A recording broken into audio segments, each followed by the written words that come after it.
that T a little more? Do you want me to zap that T before I go?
So, Bonnie, if you can take that for me. Sure. Thank you, Chair Kehoe. This meeting is being held virtually and in person, so I will do a roll call of the trustees to confirm attendance. Mr. Razzo? Here. Mr. Green? Present. Mr. Harris? Here. Ms. Gray? Present. Ms. Ginsburg? Here. Mr. Moore? Here. Mr. Oakham? Mr. Sanchez? Chair Kehoe? Present. Trustees Robbins and Rue will be absent from today's meeting. Staff participating in the meeting include CEO Santos Creighton, Deputy CEO Louis Lugo, Assistant Executive Officers JJ Popovich and Laura Guglielmo, CIO John Grable, Chief Counsel Stephen Rice, Senior Staff Counsel Allison Barrett, Frank Boyd, Jean Kim, and Eugenia Durr, Legislative Affairs Officer Barry Liu, LACERA's Medical Advisor, Dr. Glenn Arisman. Staff and managers participating today include Carly Natoya, Kathy Delino, Chat Aronde, Ted Granger, Cassandra Smith, Louis Gittins, Vincent Lim, Tamara Caldwell, and Milliman consultants presenting today are Craig Glide, Robert Schmidt, and Janet Jennings, as well as Alyssa Bennett from CAPMAC. Trustees, please use the raise your hand Zoom option to be placed in the queue. At this time, we ask all meeting participants to mute their mics until you are ready to speak. And now we may proceed with the agenda. Thank you. Our next item is the Pledge of Allegiance. Mr. Razzo, can you please lead us all?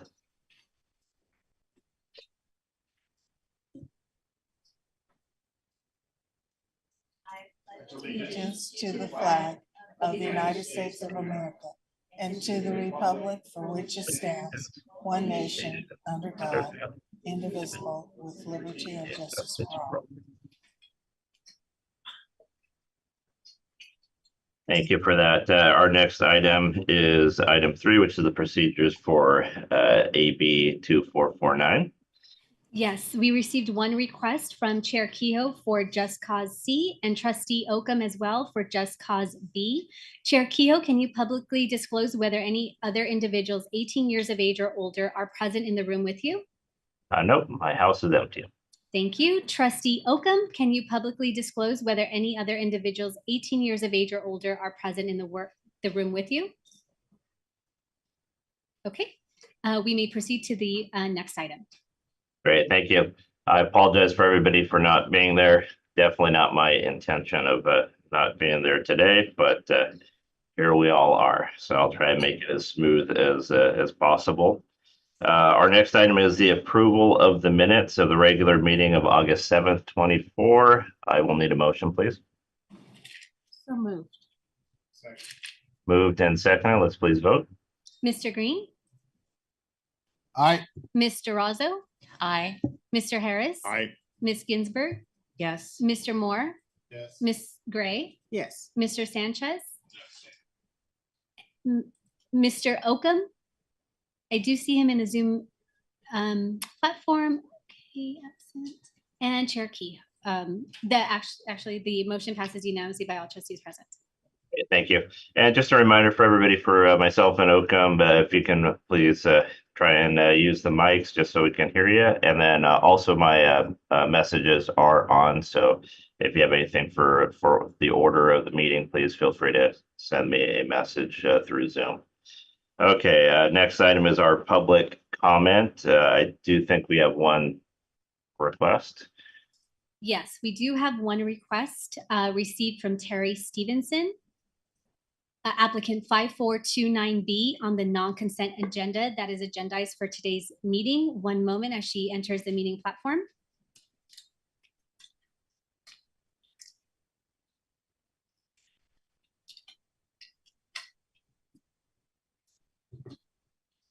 Okay, Ms. Stevenson, you may address the board. You will have 3 minutes. You may begin now. Okay, I don't know what went on presently, but my concern is that with the disability retirement, if it's approved, there was something about the retroactive and having to pay back if you were on disability. And I wanted to let the board know that my disability ended September 30th, 2023, and that if possible, if approved, that it could go back to that date.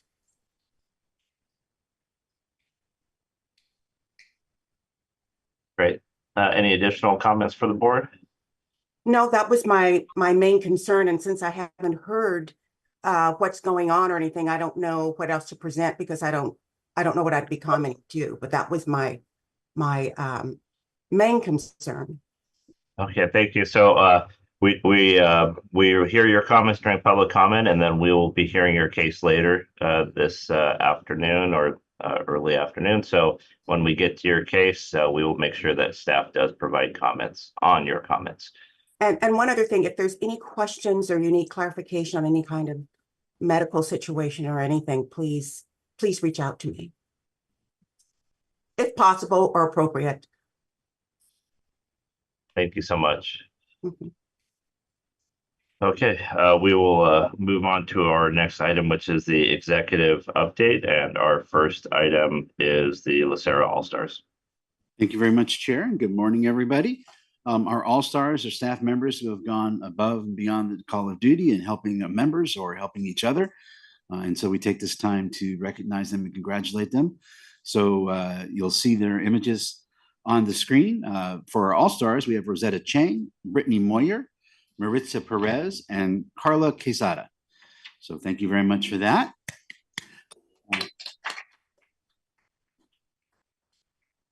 We have a web watcher, Indy Brook, and a rideshare recipient is Lipping Lee. So thank you very much. Appreciate everything that you guys do.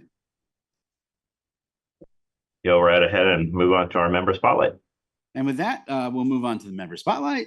This is the time when we recognize those members for all the service that they provide to the constituents of the county and the things that they do to take care of the public. And we thank them. And it's also a time for us to recognize why we do what we do and remember that we are always here to serve our members. And so with that, this month, we are going to recognize Irma Guerrero. Irma Guerrero is a nursing attendant and intermediate clerk, as well as a bed control coordinator with urgent care department. She has spent her entire LA County career taking care of people in various medical roles. She has 26 years of experience. Something we see quite often, one of the things that she's most proud of course, is earning all of her certifications and recognitions that she's received over the years, but also raising 2 daughters, I believe, who are also county employees. And so it is another family that is spending their time serving the constituents of LA County, and that's a wonderful thing to see. So she's planning on retiring and going to spend time with her personal hero, her husband. That sounds like a wonderful relationship. So very happy for both of them, and her Chihuahua, Luna. So that's great. So we thank Irma Guerrero for everything that she's done for the county, and we appreciate you. Thank you so much, JJ, for always bringing it back to our members. Appreciate that. Okay, we'll move right on to our CEO's report. Yes, Chair Kehoe, trustees, good morning. Morning. Very, very brief CEO report. We provided you with a written report. There's one area, the general election, where we have some updated information for you all. We did receive from the Board of Supervisors the unofficial results of the election. And so I'll go ahead and let you know that the third member of the Board of Investments will be Aline Lydia Langton. She's the trustee-elect, and she will also serve on the Board of Retirement as well. And so we are going to reach out to trustee-elect Langton to provide her with her training on the orientation, I should say, for the Board of Investments, and she will be serving immediately once the official results, the county officially certifies the election. We believe that's going to happen on October 22nd. And so her first meeting will be the first week of, or the second week of November. I heard rumor has it that she is very anxious to begin. Yes. She realizes she has a lot on her plate, but she's used to that. Yeah. She's coming from county council. Correct. So she's from county council. We will definitely reach out to her. We will also, as a change in procedure, send out a letter to the department head, letting them know that the individual was elected. She's prepared them. She's prepared them. Well, we But have to send send a them, letter. we'll send them a notice as well. So I wanted to make sure that I highlighted that. We have a couple of introductions. We have some new employees. And so Jean Kim, if you can introduce your new employee, that'd be great. And then Kathy Delina will follow.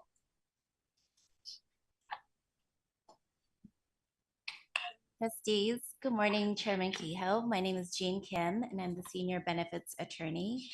Today, it's my pleasure to introduce you to the newest member of the legal team and the newest member of my team on Benefits Legal. This is Zach Meth. He's the new Benefits Staff Attorney. He just joined us yesterday. He has several years of experience advising retirement plans, advising plans of labor unions, advising boards. We think he's going to be a great addition to the legal team and a real asset to LACERA. Good morning, everyone. It's nice to be here with you all. It's a pleasure. I look forward to working with you going forward. Thank you. Welcome. Welcome. Kathy? Good morning. Last month, I introduced 5 IT specialist 2s that were new hires and promotions. So I have an additional IT specialist 2 to introduce. So as I said last month, these are the top geeks in systems. So Ravi Sachi is now a permanent employee with LACERA. He served as a contractor for many years, and he's been a Java architect for many years, has been a developer for over 20 years. So I'd like to give him a chance to say a few words. Hi, glad to be here. Finally, as a permanent employee and be in front of you guys. I'm going to work in the business solutions team under Ganesh, and I'll be in charge of the Java all applications. And that's it. Yeah, thank you. I'm glad to be back. Yeah. So just want to say thank you to our HR department and Carly Natoya for making this happen. Appreciate it. Yes. Yeah, thank you. I also just wanted to mention that we made some adjustments to the CEO dashboard. So we've moved some of the information that you saw in the body of the CEO report into some more user-friendly graphics for human resources to track our human resources status, as well as provided some updated metrics for our disability retirement. And so feel free to take a look at that. If you have any questions, let us know. We plan on changing the CEO report as well, adding more administrative graphics to the report moving forward. And so we're working on those. And you should see those in the near future. The one thing that I neglected to mention in terms of the election, JJ will be preparing a report to compare the election participation from past elections to this one. I did a really quick math, and so for the Board of Investments, there was a 7.36% participation rate. And for the Board of Retirement, it was a 7.67 participation rate. So I know that our communications team and the Board of Supervisors, they saturated, quite frankly, all of the individuals that were eligible to vote. And so we're a little disappointed in the number, but we're going to continue to work hard to make sure that we increase the participation in the future. So JJ will provide a report. I'm not sure if we actually did better this time as opposed to the last, but we'll make sure that we report that out. So with that, Chair Kehoe, we can stand for questions. I assume that even though those numbers are low, it's probably better than it was in the past since they went back to the paper ballots, correct, for this election. Yeah, we have that's the information that JJ will parse out. The paper ballots, the last time I looked, there were about 760 that were that were returned, paper ballot wise. The electronic version is really the lion's share of the voting. Got it. But we can't rule out the fact that sometimes these paper ballots are way to get people to get online to do the vote. So Absolutely. Yeah. No, we agree. I'll open it up for any questions from the board. Okay, seeing none, we will move on to our disability retirement applications on the consent calendar. So first item will be our consent calendar for safety, law enforcement side, page 1 and 2, applications 447E through 466E. I'll make that motion. I'll second. Moved and seconded. Let's please vote. Mr. Razzo, Aye. Mr. Harris, Aye. Ms. Ginsburg, Yes. Mr. Moore, Aye. Ms. Gray, Mr. Sanchez, Aye. Mr. Oakham, Chair Kehoe. Aye. The motion passes unanimously by all trustees present. Thank you. Our next item is page 3, our safety SCD for fire and lifeguards, application 1867B through 1872B. I'll need a motion. I'll move. I'll second. Moved and seconded. Let's please vote. Mr. Green, Aye. Mr. Razzo, Aye. Mr. Harris. Aye. Ms. Ginsburg, Yes. Mr. Moore, Aye. Ms. Gray, Mr. Sanchez. Yes. The motion passes unanimously by all trustees present. Thank you. Next item is page 5 and 6, our general members SCD. It's going to be application 2793C through 2807C. Need a motion. I'll move.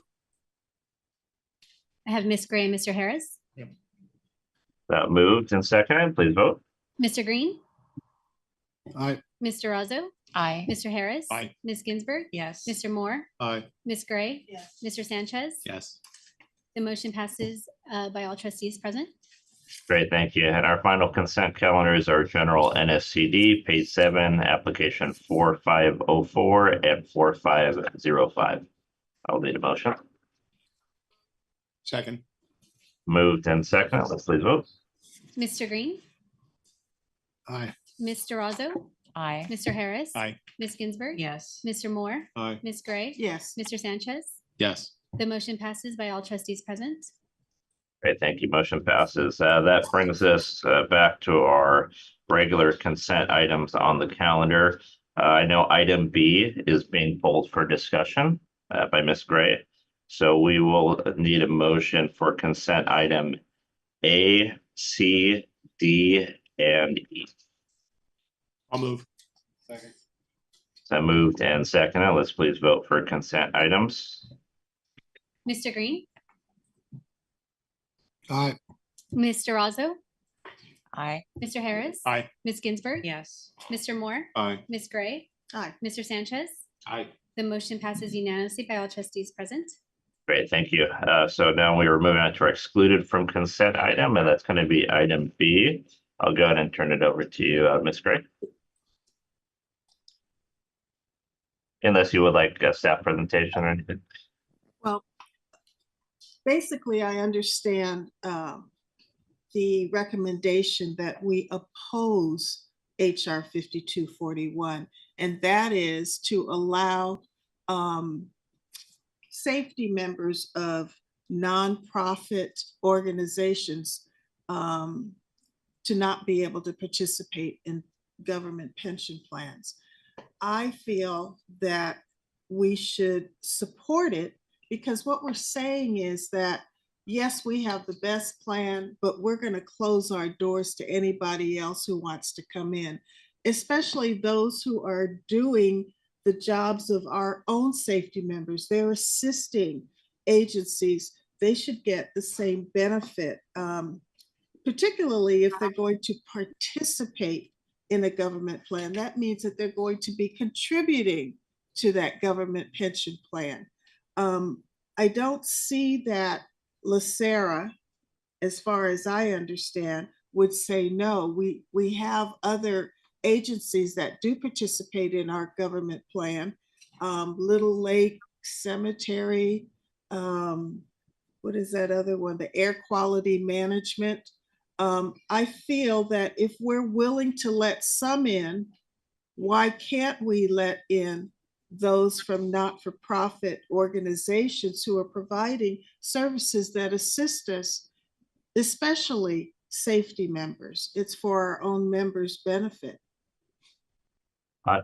I'm on the same wavelength as you, Ms. Gray, except for I'm actually thinking that we go in a neutral direction. And my thought process is that this is a plan design issue. And we always, if it's plan design because of efficiency issues or misunderstanding how we're supposed to do something, we need clarification or things corrected in that manner, then obviously we as an organization step in and make suggestions. Or if essentially the legislature is asking for some sort of feedback on things on how it's going to impact the system because they need deeper understanding, then of course we're going to take a position on those type of items. But this is a pure plan design, who can be a member and who can't. And really we could do it either way. Either they could be members or they cannot be members. Our plan's going to be able to absorb them and make sure that we properly fund their pensions, the actual returns are there, all those things like that. So I think that this one is one of those ones that we stay out of. I don't know why we would petition the legislature one way or the other to either allow it or not allow it. So I would lean towards keeping this neutral and observing what happens and let the legislature figure it out. I understand the bigger issue. Trust me, I do. And I might have personal feelings on it, but I think as an organization, we should be careful about how we use the muscle of the organization. And that's why I think that a neutral would be more appropriate. Let's go ahead and open it up for discussion. So please put your hand up if you have comments. And Mr. Moore, you're up. Yes, I agree with the chair and Ms. Gray that we don't really have a piece of legislation to oppose. And so I see no reason why we can't let all of this play out and get involved in the whole discussion if there's going to be one, because we do have a gold standard here in our defined benefit pension plans. And if we can make those available to more people, it's just better for everybody. So I would support a revised motion to monitor. Mr. Harris? I just agree with Chair. I agree with Chair that we should just maintain a neutral position on this. And I agree with Mr. Moore. So let this thing play itself out in the House. Mr. Green? I also agree that, neutral position. My one question, and I guess for the fellow trustees and the staff, aside from the potential benefit of increasing funds coming, into the retirement plan, I believe we're already having, and I think it's noted from the IBLC with the issue of retiree healthcare, and I believe we're already having difficulties with those. I wouldn't call them satellite, but the other organizations within our fund with retirement healthcare, and I definitely think it's something. And correct me if I'm wrong, but further complicating the retiree healthcare within our system. If this, I agree with the assessment by staff that this potentially could increase that problem, and unless I'm off base. So, but I would say, this would be something to at least just take a neutral position. And the other question I have for staff is, would it, of the volunteers in the county, would it be open to the entire state or just within LA County's jurisdiction?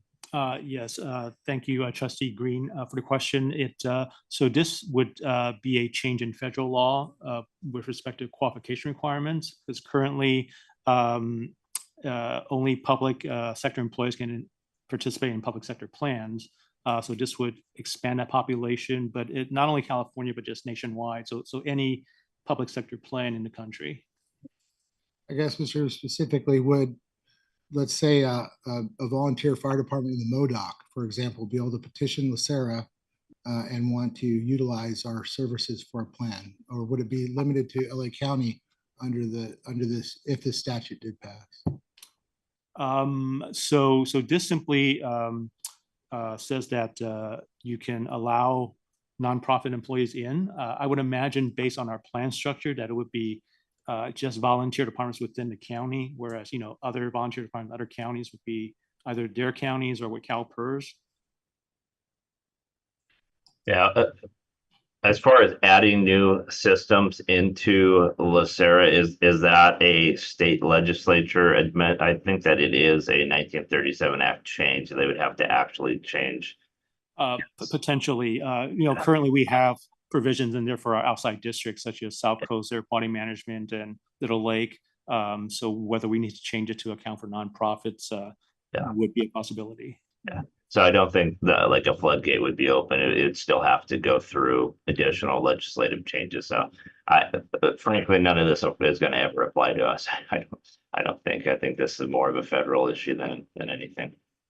Okay, so it sounds like we're moving in a direction towards taking a watch position. So I'll make a motion to revise consent item B to a watch position. I'll second. Okay, then second it. Any discussion on that item? Hearing none, let's please vote. Mr. Green, Aye.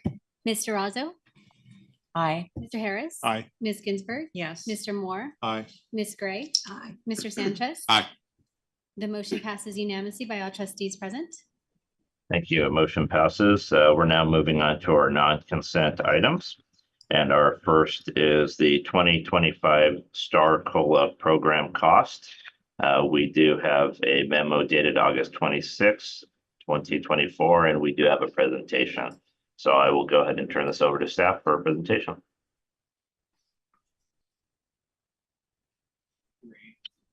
Your mic.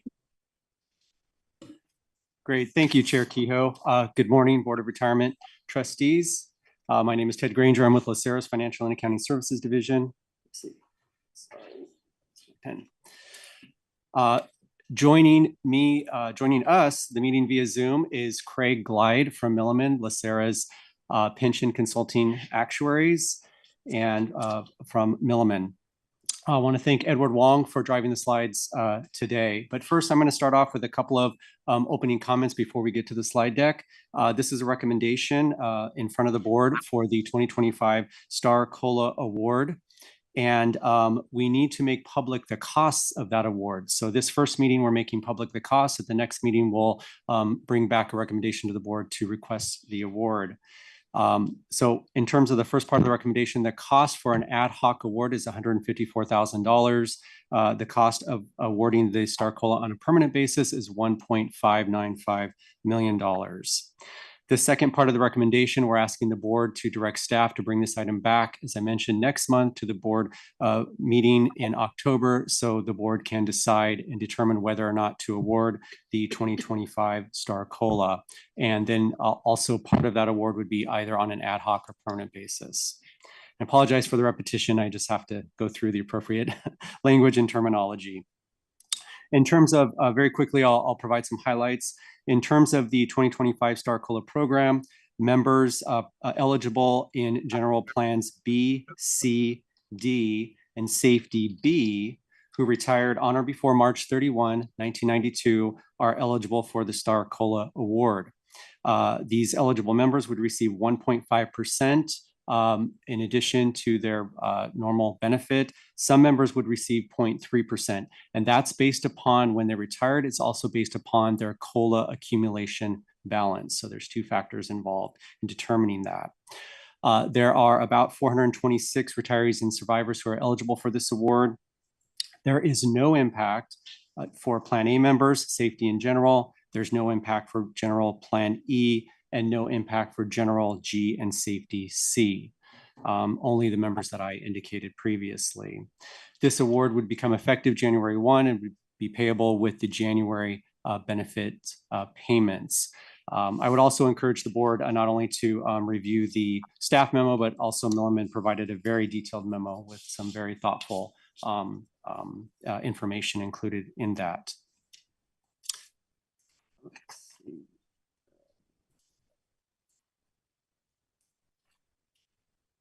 So I do have some slides. I did provide the highlights. I'm happy to go through those slides at the board's request. Should I go ahead and go through those? Yeah, I think you have a short presentation, right? About 5 minutes. So yeah. Okay, great. Okay, and again, there'll be some repetitive information, and I'll walk you through the process. So if we go to slide 2, please. Very quickly, we'll cover the ad hoc and the permanent nature of the STAR COLA. I'll provide an example. I'll walk through the 9 steps or so in that example, and we can talk a little bit about the history of the STAR COLA program and the funding. And remember, this is a discretionary benefit that the board can choose to provide. Next slide, maybe slide 4, please. Okay, so this is a side-by-side of the comparison of the different types of STAR COLA. On the left-hand side, we have the ad hoc. On the right-hand side, we have the permanent. In terms of the ad hoc, it's a temporary benefit. It's awarded for a calendar year, and it is required that staff come back to the board and request that that COLA be awarded again the following year, the subsequent year. So it's a re-up every year for the ad hoc. On the permanent basis side, of course, the award becomes permanent and it's payable going forward, and there's no board action required from that point on. The COLA accumulation account, in terms of going back to the left-hand side on the ad hoc award, the COLA accumulation account is not reduced. I'll talk about that a little bit in my example. If it's awarded on an ad hoc basis, and that again allows the board to re-up the award every year. On the permanent side, the COLA accumulation account is reduced by that excess amount, and I'll talk a little bit about that in a second. And finally, both awards are paid out of the STAR COLA reserve. On the ad hoc side, it's paid directly from the reserve. This is an accounting issue. On the permanent side, it's actually paid from the employer reserve. The money's transferred from the STAR reserve. Next slide, let's move to slide 6, please. Okay, so this is sort of a step-by-step. We have a general plan D member who retired in June of 1989. They have a COLA accumulation account balance of 22.9%.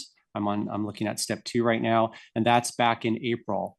The reason why we go back to April is because that's the last time the statutory COLA was awarded, and we have to take a look at sort of that ending balance from April. Then we move forward in January of 2024. The board took action and awarded the permanent STAR COLA last year, and that reduced that excess balance from 22.9 down to 20%. So again, I'm trying to arrive at the balance where we're at today. Next slide, please. Subsequent to January, in April, the board approved the statutory COLA at 2%, which is the plan maximum. Now, the CPI was 3.5, so there's an excess 1.5% over and above the plan maximum. That's added back to the accumulation account. So in step 5, we have an accumulation account in April of this year that increased 1.5%. Again, the excess on statutory COLA. So to sum things up, I think I like step 6 the best. The accumulation account balance that we're looking at today is the 22.9 from April 2023, minus the STAR COLA in 24 that the board awarded, plus the CPI that occurred in April. So we have to account for the January STAR COLA and the April statutory COLA to get us to our 21.5%. And that is the excess for most of the members in the discussion today. Next slide, please. Couple more steps. And so we take a look at that. Obviously, it's greater than the 20%. That means that the member has lost purchasing power. Anytime we drop below the 80% or we exceed the 20%, that excess can be awarded at the board's discretion to the members via the STAR COLA. So for step 8, as I mentioned, there's the ad hoc and the permanent basis effective January 1st. And finally, for step 9, again, as I mentioned, the ad hoc award would leave the balance at 21.5, but if the board decides to award it on a permanent basis, it reduces it to the 20%. Any questions on the example? All right. Okay, moving on, please. So just a very brief history lesson. The STAR reserve account was essentially established back in 1994 via the county's pension obligation bonds. There was an amount allocated to the STAR reserve. Over on the right-hand side, we see that the STAR reserve did hit about $1 billion balance in 1999. Over the years, it's been reduced to pay STAR COLA benefits. The current balance is about $608.6 million. And again, for the 2025 award, should the board take such action, the amounts would be deducted from the STAR COLA reserve account. Mr. Granger, the question on the actual balance, is that just an accounting issue where we're keeping track of it, or is it actually being invested differently in a separate bucket? Yeah, great question, Chair Kehoe. Sort of yes and yes. It is accounted for separately in our accounting books, and it is invested in terms of our total portfolio. So it's included in the investment office's discretion to invest as part of the portfolio. It's not a separate bucket. It's part of the overall portfolio. We're just treating that extra excess. We're accounting for it. Okay, makes sense. Yeah, so sort of from an accounting and actuarial valuation perspective, it's not part of the valuation assets. Yes, it is part of the total portfolio. Great. Okay, so we can move on, and we are getting near the end. Okay, so this slide just talks a little bit about the funding. On the left-hand side, we talk, there's some detail about the accounting, how we transfer it from the employer reserve, or we pay it out of the STAR reserve, depending on the type of award. Talk a little bit about the valuation assets, and that the STAR reserve is not counted as part of the valuation assets because it's a separate bucket, essentially, to pay the STAR benefits. Over on the right-hand side, I just did a quick summary of the math. We had a ending balance in 2023 of $611 million.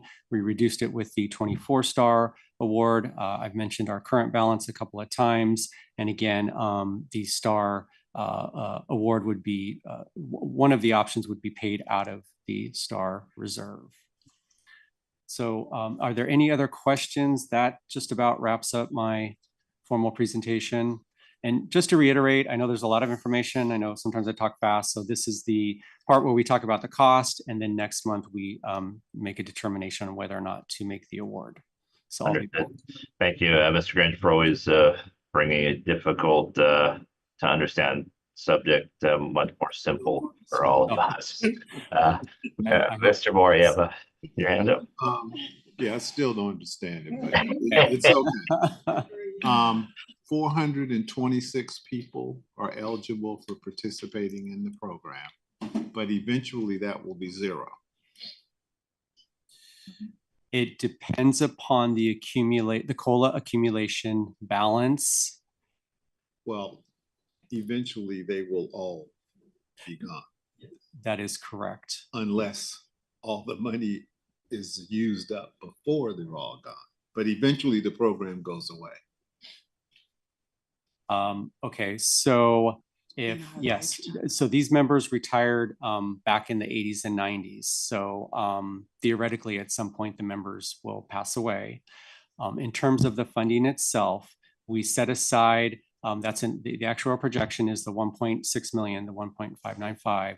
That's the actuarial projection to pay those benefits for a lifetime. So we take that money out of the reserve. We still have about $606 million left for future awards. So if it's permanent, we take the money out, we pay those members for a lifetime, that set of members, the 426 that's eligible. And then we have our remaining STAR reserve for future awards. Did I answer? Why would we have future awards? New members would fall within that COLA gap, right? So that's an ongoing process. I don't think it's going to come to an end. So the key, the way I look at it, Trustee Moore, the key is when the CPI exceeds our statutory maximums, 3% for Plan A, 2% for the other plans. That excess above the CPI, my example was 3.5, that excess of 1.5 for a Plan D member, the 2.0, that 1.5 goes into the accumulation.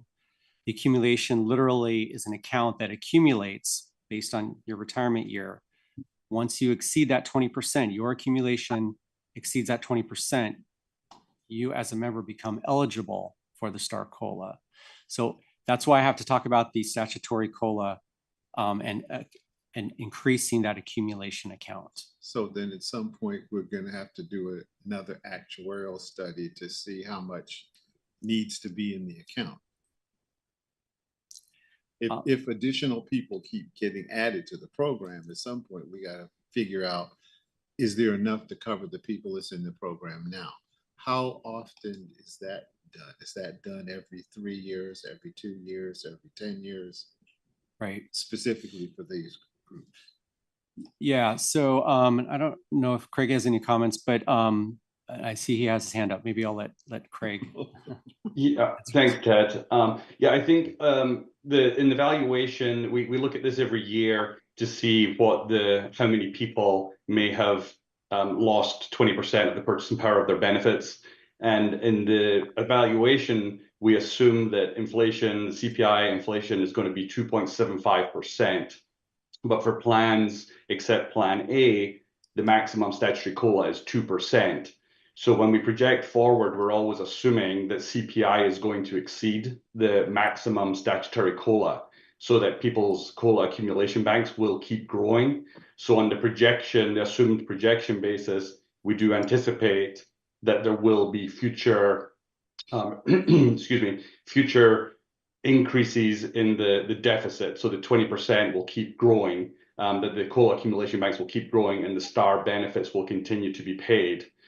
Our projections show that because that will happen, because more members over time will continue becoming eligible for those STAR benefits, at some point, the STAR reserve will deplete and go to zero. So when you do your unfunded liability assessment, that's part of the unfunded liability. The future so it's STAR always accounted for. Any STAR benefits that have been approved by the board are included in the unfunded liability, in the liability of LACERA, and therefore in the unfunded liability. But there is any potential future STAR benefits that may be awarded. They are not included until the board approves their adoption. Okay. And what happens when the STAR reserve hits zero, and how long is that projected out? On the current projections, assuming that the inflation is 2.75% every year in the future, we're projecting about 20 years. Got it. And then and Ted, this is probably one for you. What happens when that STAR reserve goes to zero at that point? So I'm not sure that's a question for me specifically, but I mean, at that point, there is no funds left in that reserve to pay the STAR. So if the board wished to pay future STAR reserves, I think the source of funding, that would become another question that I'm not sure. I was thinking from Ted, from the LACERA perspective, if we drop down to zero, is that's something that the board's going to have to address as far as refunding it? And I know it's a 20-year down the line program, and hopefully I'm not sitting here on the board in 20 years, but where are we at with that? Is this something that we need to start looking at a funding source on this, or? Yeah, I think the original funding of the STAR reserve was in essence created by the county as part of that 1994 retirement benefit system funding agreement. And so I think we would probably want to have a conversation or two with the county, our business partners, and talk to them about, what would be some options from their perspective, and also what would be their expectations from LACERA. Definitely, we'd have to start with them and see where that goes. Got it. Because I think the easy way to comprehend all of this is that anybody with the STAR reserve, if your purchasing power is reduced by greater than 20% post-retirement, then this makes you whole. So it kind of keeps you at that 20% loss, and you're not going to go any deeper into the hole on that. Kind of a simplified way that I explain it to other people. But if that comes to an end because of greater inflation, then that's something that we definitely have to look at. So I'll just throw it out there for Santos for you to put on your radar. I hate kicking cans down the road and giving people problem in the future, especially these problems grow bigger as over time. If we can catch it early enough, this might be something that actually could become sustainable versus an unsustainable thing. So maybe we can agendize that for a future discussion and look at. Okay, I believe that what we need is a motion to publicly disclose the costs and then bring it back to the board for discussion next month. So I will accept the motion. I'll move. Second. So moved and second. Any discussion on this motion? Seeing none, let's please vote. Mr. Green? Aye. Mr. Razzo? Aye. Mr. Harris? Aye. Ms. Ginsburg? Yes. Mr. Moore? Aye. Ms. Gray? Yes. Mr. Sanchez? Aye. The motion passes unanimously by all trustees present. Thank you. And thank you, Mr. Granger, Mr. Glide, for your comments. Thank you. Okay. Now we're going to move on to item B, which is our 2023 actual evaluation of the the OPEB program. We have about a 30 to 45 minute presentation. So grab your cups of coffee now and let's go ahead and get all set up.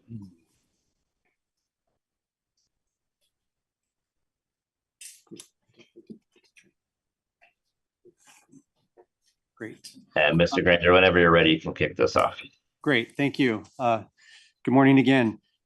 So with me today here in the boardroom is Robert Schmidt and Janet Jennings from Milliman. They are our OPEB consulting actuaries.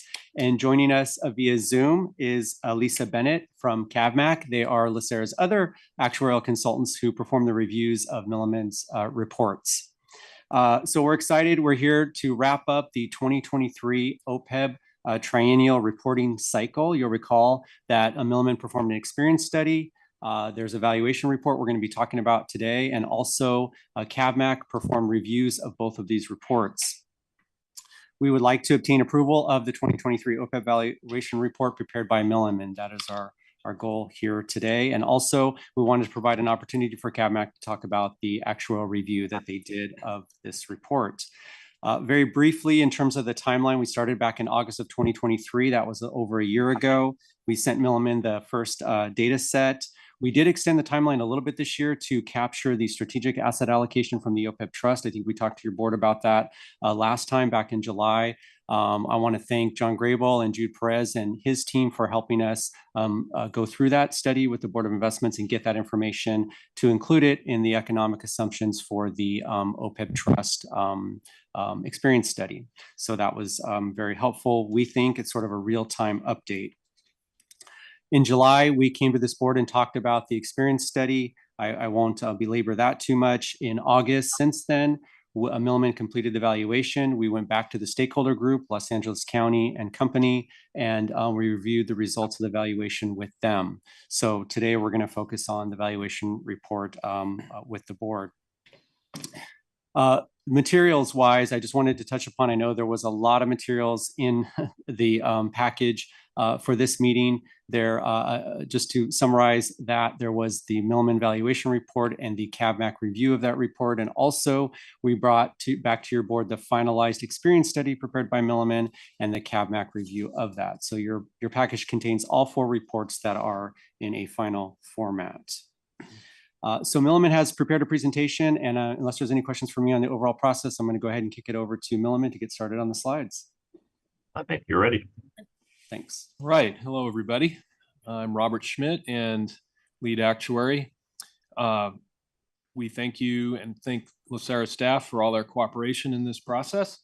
To go to the next slide, please. Our agenda today is to first talk about some highlights of the results that we're presenting. The timeline, process, and assumptions are kind of a review. So Janet will go over those, but more at a high level, because those were presented at our last time we were here in July. So, and then I will get into the summary results of the valuation. So those are that's the new information for this meeting. And then Janet will look at kind of the historical information, where we've been, how we're doing, and then looking forward into the projections to see how things are projected to develop over time. And then, of course, if there's questions along the way, we're happy to answer them, or we also have time at the end. We also have some background in the appendix that we can refer to if we need to. All right, so let's go to the next slide. The highlights for today are that, first of all, we're remaining in an agent structure, just as a reminder.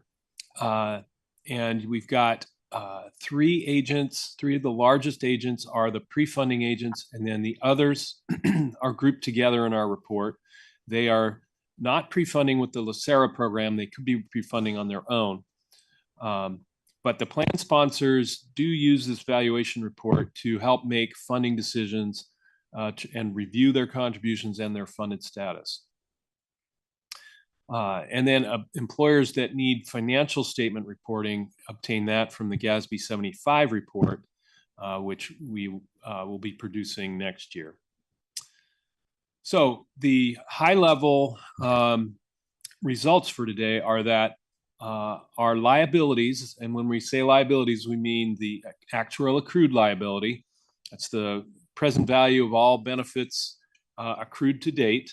That went up slightly this time, about 1.6%. So there are a lot of offsetting items that contributed to that small increase, and we'll get into those later. The experience study is one of the items that we talked about. That will be part of it, and then we'll talk about other things. Probably the biggest thing being the discount rate, which we did talk about back in July. That increase in the discount rate actually caused about a 3.5% decrease in the actuarial accrued liability. If we go to the next slide, the employer contributions are progressing too. That's good news. The employers contributing to the program have the goal of ultimately reaching the actuarially determined contribution, the ADC.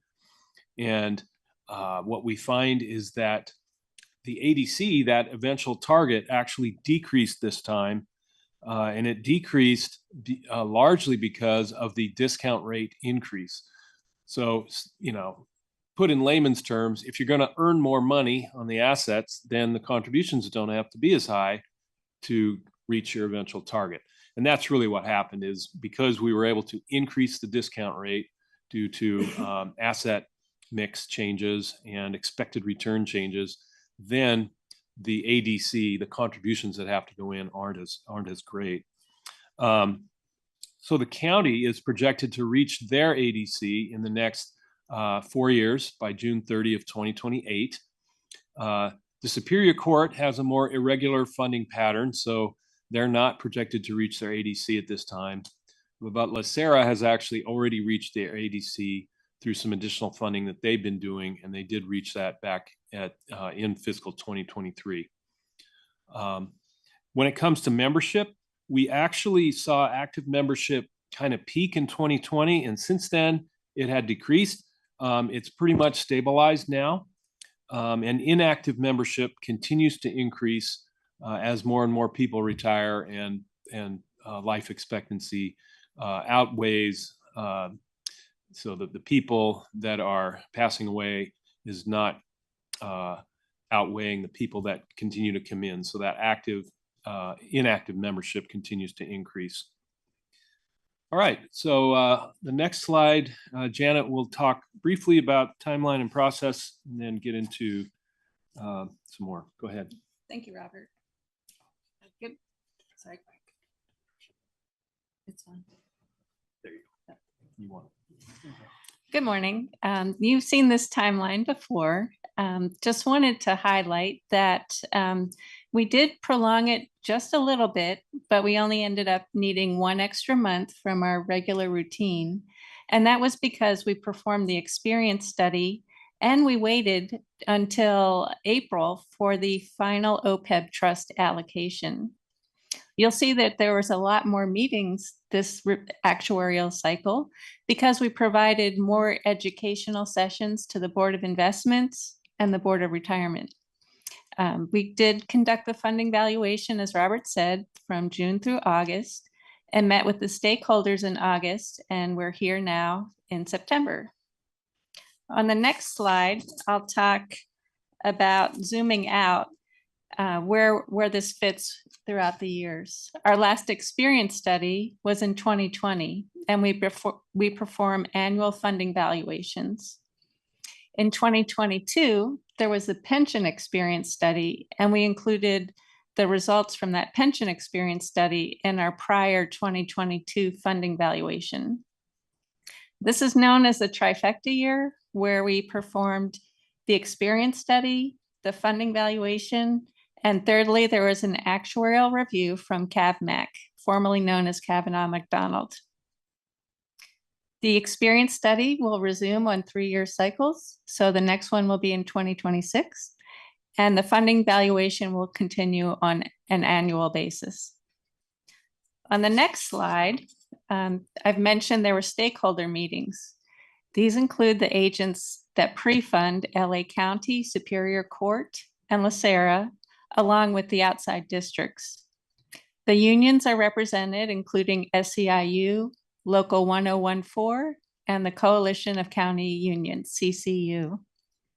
LACERA's healthcare consultant, Siegel, attends, and the actuaries are represented. CAVMAC is the reviewing actuary. Chiron is LA County's actuary. Rail and Letson represents SEIU as their actuary, and Milliman is the LACERA's actuary. On the next slide, we'll talk about the scope. This shows what assumptions were reviewed in the experience study versus the assumptions. As we've mentioned earlier, the experience study assumptions include retirement rates for vested terminated members, and then OPEB specific demographic assumptions, including once someone enrolls, retires, what's the likelihood that they will enroll? And if they do enroll, which healthcare plan and how many of their dependents will they enroll?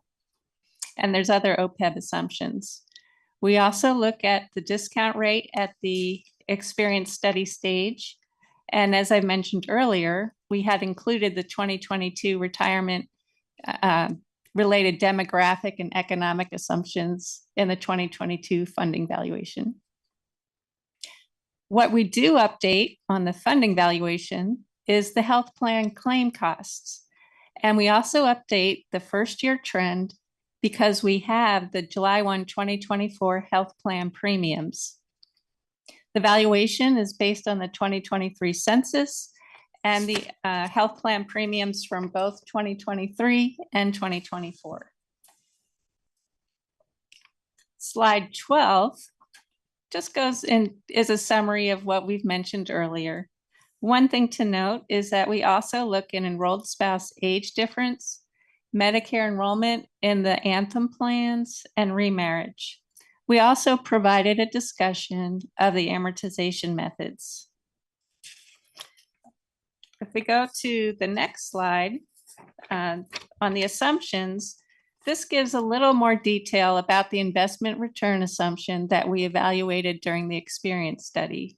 As Robert mentioned, the pre-funding agent's investment return assumption increased from 6 to 6.25%. And that was after reviewing the capital market assumptions under the new OPEB trust asset allocation. For the outside districts that do not pre-fund through LACERA's OPEB trust, that investment return increased from 2.3% to 3.50% based on the county's general assets. Now, these investment return assumptions are different than the pension retirement investment return assumptions because the pension allocation is different than the OPEB trust allocation.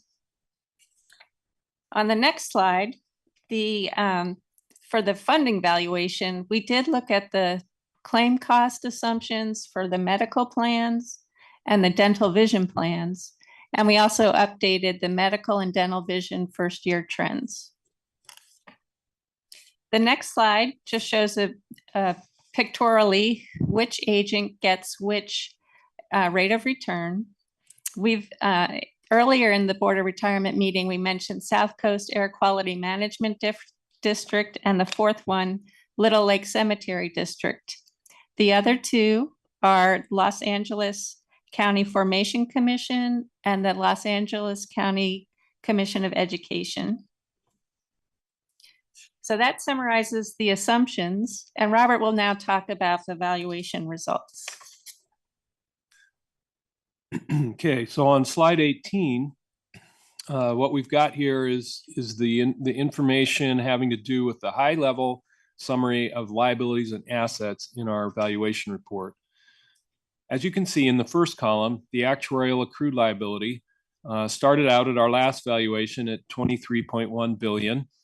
It grew again by about 1.6% to $23.46 billion at the bottom. You can see there were a lot of positives and negatives that affected that. The experience study was actually a $920 million gain, and that 800 of the 920 was the discount rate. We did talk about that in July. Then the 1.23 billion expected one-year change is simply the change due to the passage of time. So everybody that's an active member, when they work for another year, they earn another year's worth of benefits. And then because we have a discount rate where present values of these liabilities, when 1 year goes by, that liability increases due to one less year of interest. So that's what gives rise to the 1.23. And then, so we expected to be at 23.41, but then when we pull in the new claim experience, the new trend and other experience, and then the new census data, what we find is that we were, instead of being at 23.41 billion, we ended up at 23.46. So very close to where we thought we would be. You can see that claims came in a little lower, which helped. The trend assumption was a little bit higher, which offset claims.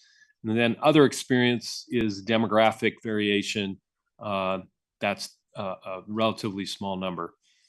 The next column over is the assets. So the assets, as you can see, started out the year at 2.39 billion, and they ended up at 3.09, which is a 29% increase. So that's great progress on funding. Our funded ratio, which is the ratio of assets to accrued actuarial liability, started out the year at 10.3% and ended up the year at 13.2. So great progress. It's 2.9% increase if you subtract the two from each other. So our unfunded liability, which we are working on over a long period, actually went down from 20.71 to 20.37 billion. At the same time, our normal cost rate, which is the value of the benefits being earned each year, expressed as a percent of payroll, started out at 7.26% of payroll and then ended up at 6.54. And the main reason why the normal cost rate went down is the experience study, as you can see, 0.54% of payroll. And that's an area where the higher discount rate really helps because, again, the value of those benefits being earned, if you're going to earn more interest, that value that you have to accrue each year is less because you're going to earn more interest on the assets based on the allocation. The normal cost rate then is a component of the actuarially determined contribution, which is that last column, the ADC. The other component of the ADC is the amortization payment on that unfunded actuarial accrued liability. It's a 30-year mortgage, the way we calculate the payoff of that liability. And it is 30-year rolling. We did talk about this earlier in the year. At some point, it may become advantageous to use a different amortization method, but for now we're using 30-year rolling, which just means each valuation we recalculate the 30 years. So that ADC then, because normal costs went down and the unfunded actual accrued liability is actually decreasing, the ADC also decreases from 18.27% of payroll to 17.1. Any questions before I go on? A lot on this slide. Okay, this is probably the focal point of the entire presentation. Okay, so everything from here is going to be downhill, easy, right? Okay, so next slide then. So the first column of the last slide was the actuarial accrued liability, and the total of that is $23.5 billion. Now, this slide just illustrates for you how it breaks down by benefit category. As you can see, by far and away the largest benefit component of the liability here is retiree medical. It's 77% of the total. It drives the liability to a large degree. The other three notable components of that liability are, in order of significance, the Medicare Part B premium reimbursement program, which is 17% of that liability, the retiree dental and vision program at about 1.1 billion or 5% of that liability, and then finally the retiree death benefit, which is about 1% of the total. If we look at this same liability on the next slide in a slightly different way, we now look at it by member status. So we have three types of members. We have the active members, we have members who have retired and are receiving benefits, and then we have what I call the in-betweeners, the deferred vested members who are in between active and retiree status. And that's a very small piece, but except for the deferred vested, the active and retirees are almost evenly split now. And over time, as the system matures, that retiree piece will grow more relative to the active piece. And that's the sign of a more mature system as that retiree liability grows. Real quick question, just so I understand. This even split here, the active membership is the anticipation of those active retiring and coming over to the yellow side, correct? Yeah. So as the age of the fund continues, right? Yes, Trustee Green and Mr. Chair, that is correct. The active liability there is our best estimate of what they will eventually earn from the system and ultimately start getting benefits. But they're accounted for because of their future pending retirement. Yes, right. It's because the benefits that they have been promised in statute have a value, and we're basically saying here's the value that they've earned to date. It's 11.4 billion. And this will, like, it's cyclical, right? So this, as new membership come and get hired, is this accounted for future population also? You know. So the active liability is just those that were active on the valuation date. Okay, gotcha. Yeah. Thank you. If new people come in, then that will increase it in future years. And then as they retire, then they basically move from that active to the retiree liability for the rest of their life. And then This is our AL snapshot. Yep.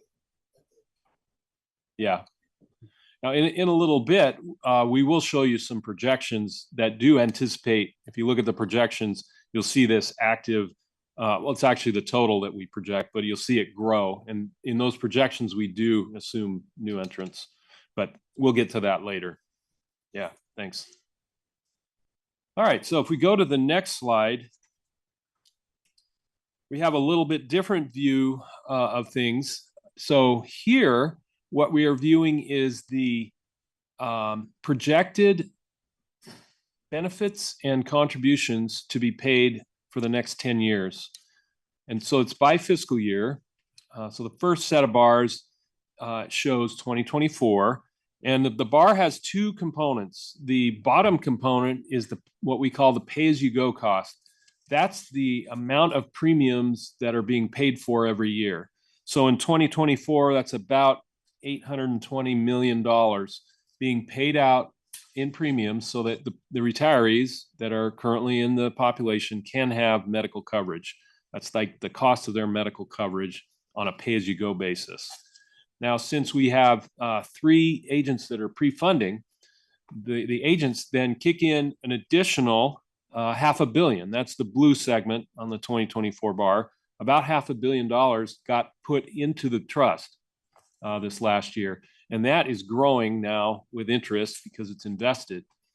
And as you can see, over the next 10 years, both of those segments there are projected to grow. And roughly, both of them are going to roughly double in the next 10 years. So instead of being, about 14 or 1.4 billion where they are today, approaching, exceeding 2.5 and starting to approach 3 billion. And that's based on, so the benefit payments are based on our projection of how many people are going to retire each year. We add those to the population as they retire, and then anyone that passes away would come out. But as you can see, there's more people coming in than going out. So that's why those benefit payments continue to grow. And of course, the payments are increasing with medical trend. And then the contributions, as the group gets bigger and bigger over time, those contributions also have to grow. So that's why both the pay-as-you-go benefits and the contributions to the trust are both growing or projected to grow over the next 10 years. I think it is important to point out, though, that if we were doing nothing to pre-fund this, then that would be pure pay-as-you-go. So that is definitely being offset and very forward-thinking from the Board of Supervisors and all the parties involved to pre-fund this. So there is a huge benefit to pre-funding. Mr. Moore? Yeah, but the assumption here is also that you're going to be pre-funding with this 30-year plan to be 100% funded. So at no point on here are we closer to being fully funded. We're getting closer, but under the 30-year rolling plan, you'll never actually make it to 100%, which is why we've been talking about, considering different plans for funding so that you do ultimately get. So you're just, this is about 7%, this increase overall? Over that period? Well, we'll actually look at a projection in a little bit, so you'll be able to see that. My guess is, I think we have the funded ratio later, right, Janet? We're just assuming that everything goes up by 7%. That's all I'm saying. Yeah, I mean, by the early 2030s, you'll be at about 30% funded. So you're about 30%. Yeah, you're about 12, 13% now. You'd be at about 30% by the end of this. So it's definitely great progress, because most of these programs out there right now are 0% funded. So do you think it's realistic to assume that in 30 years we would be around 100% fully funded? Only if you go with a faster amortization. So not on a 30, you wouldn't make it on a 30 year amortization method. Well, you're saying at the end of this period will be 30%. Yeah, the end of this period is around 30%. Okay, so 2 more periods like this will get us around 90%. Everything. Well, all of the things being equal, but no variances everything runs smoothly, just the way it is now, in 20 years, we should be around 90% funded. We'll show you that in a little bit. So the rolling 30 actually slows down the funding over time. It's not linear. What you're describing is linear. If it was linear, yeah, you'd ultimately hit 100. But it's actually I have no illusion that it's going to be linear. Yeah. I'm just saying, if it was, okay. Yes. If So it what is really going to but happen? it's not actually linear, and we'll show you that in a little bit. Okay, let's look at that. You would have to change the policy, the amortization policy to make it get to 100, and we'll talk about that in a little bit. But those are great questions. Well, amortization policy, and also the cost of healthcare, which is a critical piece of all of this, that we're just assuming that it'll just continue to go up, and there's nothing we can do about it. And we don't need a plan for that. We just need a plan to pay for whatever it is. Yes. I don't like that assumption. Let's just keep going. Well, we have to accept the things that we can't control and try to Or maybe things. we could try to control them. There are things that can be done. All right, yeah. So let's keep going. All right.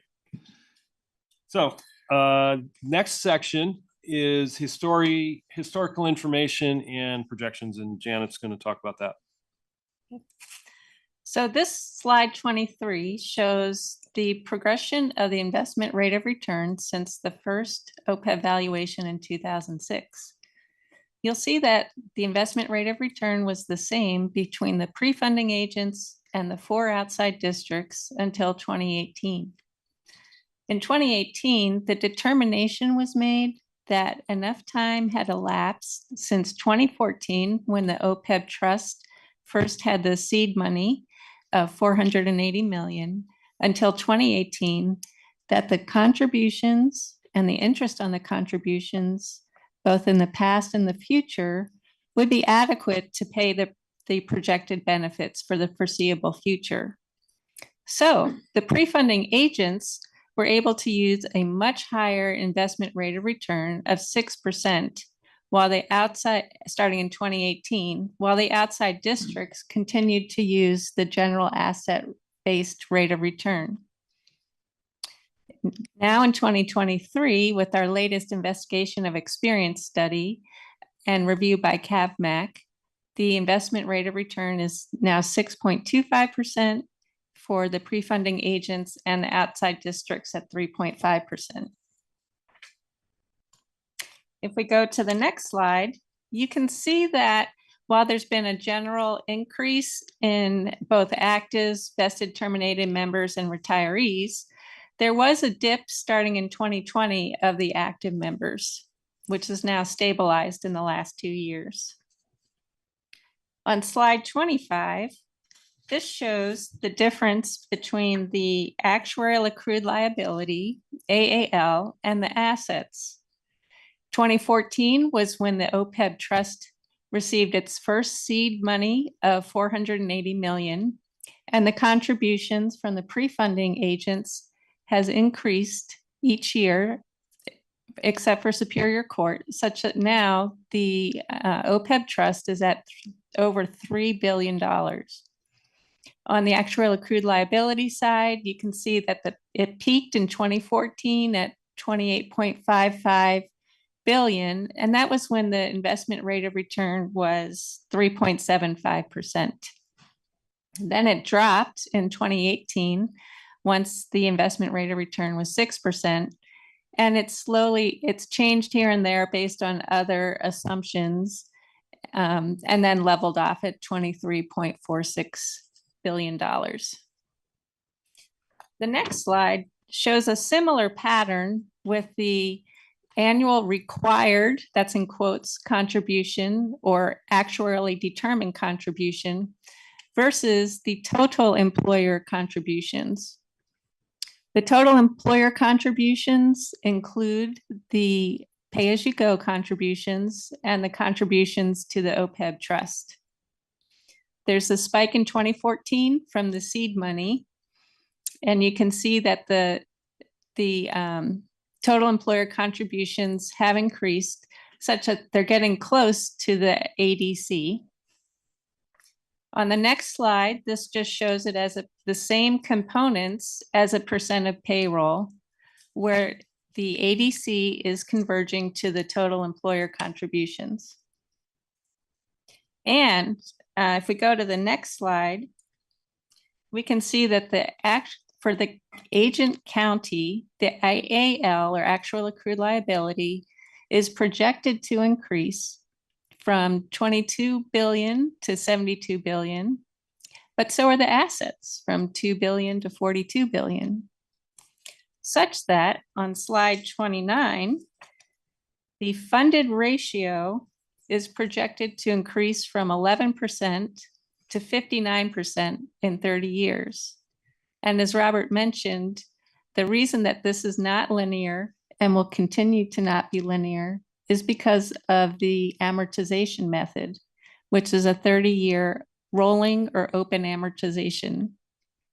You can think of this in mortgage terms, where a mortgage would never fully get paid off under an open or rolling method.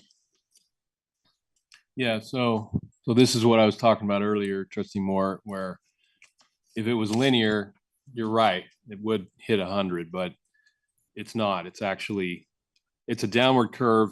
It continues to increase, but the rate of increase gets slower. Yeah.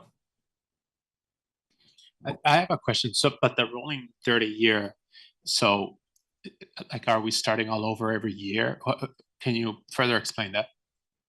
Yeah, that's essentially how it works. It would be like refinancing your mortgage every year as a new 30-year mortgage. Thank you. And that's left over from the original GASB. The original GASB 4345 statement specified that, and that was back in the mid 2000s. GASB 7475, when it came out, it gave us more flexibility. So that's why we talked about that in the experience study as something that could be considered. It does mean putting in more money, and the LACERA agent has decided already proactively to put in more than the original plan. And if the county wants to do that, they're welcome to do that as well. So in terms of assumptions, we did talk to the county this cycle when we did the experience study about that a little bit. We sort of talked to them and their actuaries, and we explored it. There's a couple of comments in the report about that. I think the next cycle, in 3 years, we'll talk to them again about their appetite for changing that particular assumption. Mr. Creighton, who has the authority to change the assumption on that? Is that something that is on the Board of Investments, Board of Retirement, county? Who has the legal authority for that? So that's a good question. LACERA prepares this information for the County of Los Angeles. It's their program. We administer it. What we do is we do talk to the county stakeholder group about the assumptions, and we do get what I call sort of buy-in on those assumptions. On the board of retirement side, we do come to the board and ask for approval of those assumptions. So I would like to think that we could at least get concurrence from the county before we start changing assumptions, and have their consultants take a look as well. I'm not suggesting that we unilaterally do that, but somebody has the legal authority, and is it the totality of both boards? Is it an individual board? All that, and I don't. If you don't know the answer, I don't need that right now. But I would definitely. I think it's important for us to know. Yeah. I think it's Mr. Rice. Yeah, the 1982 agreement assigns actuarial authority for the plan to the Board of Retirement. So there is authority there, but the county has hired LACERA to perform this administrative function. So there is some amount of collaboration that's just kind of inherent in the relationship, which is why it's prudent for Ted to have discussed the issue with the county before this was presented. In terms of what LACERA can do, there is legal authority. We can get into that in greater detail in a future presentation. But that's the outline of it.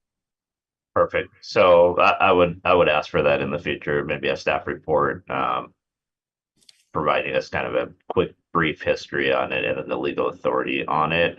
And I'm 100% for collaboration and working together on all of this, and we need to get there. And I understand there's big decisions to be made and it impacts budgets and things like that. So we obviously aren't going to force anything, but I think it's important for us to understand that even though we're administering this, we don't want to administer it into the ground, right? We want to administer it properly. And we also don't want to just glide above the ground. So I think we're going in the right direction. And I think this is all 100% great, but we definitely, inform our board on that and then move towards resolving that, or maybe at a minimum, being able to provide the numbers to say, okay, this is to keep you at never hitting your goal. And these are the numbers that you have to give if you want to start reducing it. And then that way, each of the systems, just as the Superior Court decides not to fund it every year, we and everybody else, all the stakeholders can decide how to properly fund it for themselves. And I think LACERA is going in the direction of paying this off and having it self-funded essentially. So perfect. Mr. Moore, I see your hands up. Yeah, I think that was the same direction I wanted to explore, is why can't LACERA just fully fund its liability and just take it off the table here and kind of set the table for the other districts to do the same, and maybe the Superior Court to do the same, and then maybe eventually have the county look at a different way to do this too.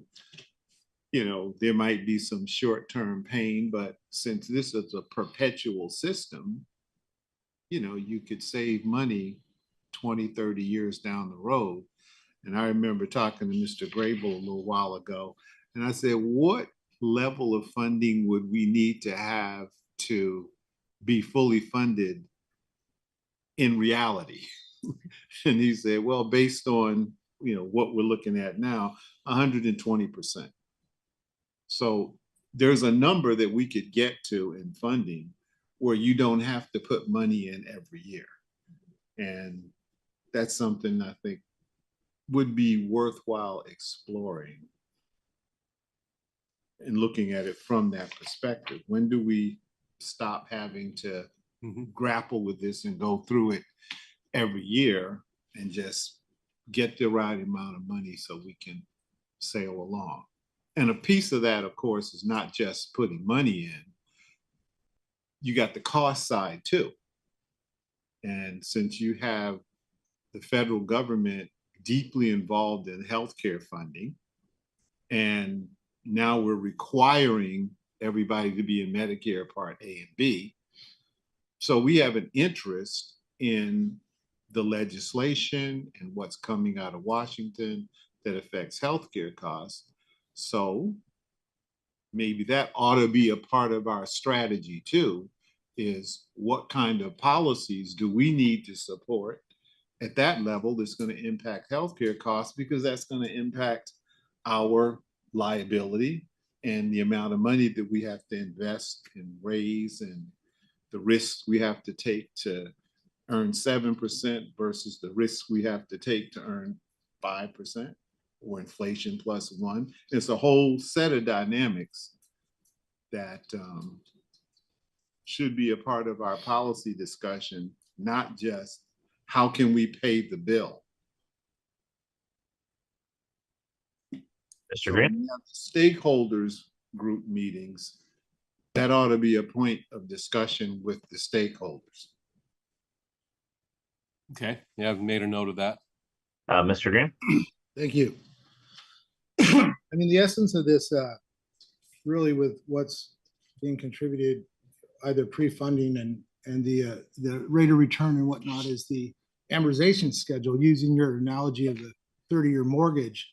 I mean, that's really the essence of what people contribute, right? And this actuary report, which is passed by the county, shared by LACERA, is what determines that amount. And I think, and correct me if I'm wrong, the changing that rolling 30-year amortization schedule would be the hieroglyphics on the wall to determine what would be the future contributions to achieve that that equity, that total funded ratio.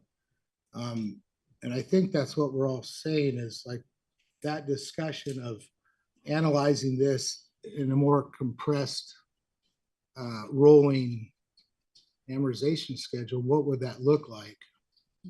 With the assumption that everything's homogeneous and constant with our current rate of return and everything else. So I guess that would be the question, if the county is open to that, to look at something different. And I understand the need and the genesis with the 30-year, because it's very soft. If I could get a 50-year mortgage on my house, I would. That's what do they call that? Liquidity in my pocket, right? So, and I'll be dead by the time it's paid out. So anyway, but yeah, I think that's so thanks for the clarification on that. And that would be something to look at, like maybe just a what if, maybe even internally, if we looked at the what if. I know there's a lot of work that goes behind this, but that would probably be the thing to open up the dialogue with the county. Say, hey, we've checked out what a 20-year looks like and a 25, and are you guys open to this? I think you have a really good point, which is that the changing the amortization numbers won't have any direct impact on how much money they have to put in. They could continue to choose how to put it in. I think what it impacts is what it appears to be the funded ratio of the OPEB, which has an impact on the credit rating and things like that. So I think that's really the down the line system. So if we did unilaterally change it, then it would impact the county's books and things like that. But I think it's a more realistic number to look at on how we get to zero. So perhaps the best thing to do would be to ask for a future agendized discussion with a task specific discussion about this issue on how we get to a self-funded ratio, what the impacts would be and all of that stuff. So maybe we have that in the future, maybe even, a mid-year kind of thing, so that we as a board are prepared to have those discussions. We should not wait for 3 years to have those discussions. There's nothing stopping us from having those discussions now, so that in 3 years we're ready to go in one direction or the other. So unless there's an objection, I would just ask for that to be agendized in the future, and having a more in-depth discussion here as the board, since we've confirmed that it is the Board of Retirement's ultimate purview. So, Mr. Chair, I would agree. And I think, because the work's already been done with this and not having to redo it, but just maybe, I don't know how labor intensive it is to, just shorten the amortization schedule, because that's really it, right? It's just how we look at that. So maybe applying I don't know, 25, 20 and 15 or something. And so I think that would save a lot of extra work and redundancy. And like Mr. Kehoe said, it would, it could be timely. We wouldn't have to wait till the next one. Okay, thank you. You can continue on with the presentation. Yeah, we're coming down to the end here. So let's go to the next slide. So under the open 30-year amortization, the county is projected to reach the ADC with their contributions in 4 years of fiscal year ending June 30, 2028. The ADC is projected to increase to $3.1 billion in 30 years by 2053. On the next slide, you'll see that this is all based on the 2022 funding valuation and that has to do with the timing of the GASB 75 report. So if there's no further questions, we can go to CAVMAC.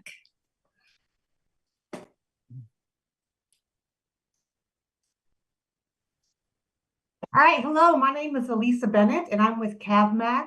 I think you are used to seeing Brent Bannister and I do work with him. We both work together on this project and I do mostly OPEB work, so I'm familiar with this kind of work.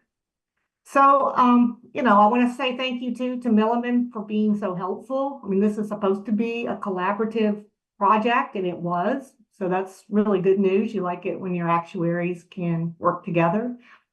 So, you know, as the reviewing actuary, what our goal is to assure that Milliman just follow the actuarial standards of practice and also that their calculations are appropriate and correct in their valuation. So, you know, when we do this project, you know, this full replication type audit, we independently do the entire project, just like, you know, we were just doing it, you were the only actuary. And then we hope to match, you know, what Milliman did. And we did. So the first thing we did was review the data that was used in the valuation. So we did confirm that the data was appropriate and we were able to match, you know, completely their data that they used in the valuation. So that's important because that's the whole basis of the entire thing. You have to have correct data. Then after that, we replicated the actuarial liabilities and calculations. So we did this again completely independently. So we have our own valuation software. So we started from scratch and did it, you know, as if we were the only actuary doing this. When you do that, you don't expect to match dollar for dollar because, I mean, just things like timing, you know, any kind of actuarial software, little things can cause a little bit of a discrepancy, but we expect it to be very close. And it was. I mean, we matched in total within 0.1%. So, I mean, that's pretty much dead on. So that's really a really good result. You know, suggestions for improvement, you know, similar to the experience study, a lot of that is just around really tiny nitpicky things, you know, that, you know, we could talk about, or maybe, you know, the reporting, like, you know, can you make something more clear? So, I mean, we really had very, very minor things to suggest, you know, and it's up to Milliman whether to address those or not. I think in the prior audit, we did have, you know, a couple of little comments that they did incorporate. So that was good. And then finally, you know, we checked to make sure that they follow the actuarial standards of practice.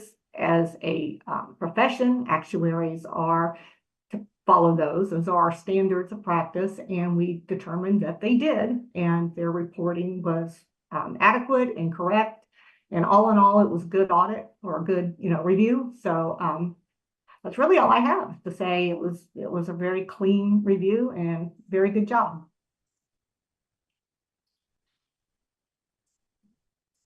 Great, thank you, Elisa. I think the last slide is opening it up for questions and comments. Perfect. Any questions not asked along the way by the board? Now's your time. Perfect. So on this one, it looks like we need to have a motion to approve the July 1st, 23 OPEB program evaluation report that's prepared by our actuary. And second. Been moved and seconded. Any discussion on the item? Hearing none, let's please vote. Mr. Green? Oh, he stepped out. Mr. Razzo? Aye. Mr. Harris? Aye. Ms. Ginsburg? Yes. Mr. Moore? Aye. Ms. Gray? Mr. Sanchez? Aye. Chair Kehoe? Aye. The motion passes unanimously by all trustees present. Great, thank you. And thank you all for the presentation and the education. Thank you. Okay, I'll let the next group get set up. We're going to be moving on to item C, which is our vendor recommendation for the Global Relay e-discovery solution. And we have about a 15-minute presentation on this.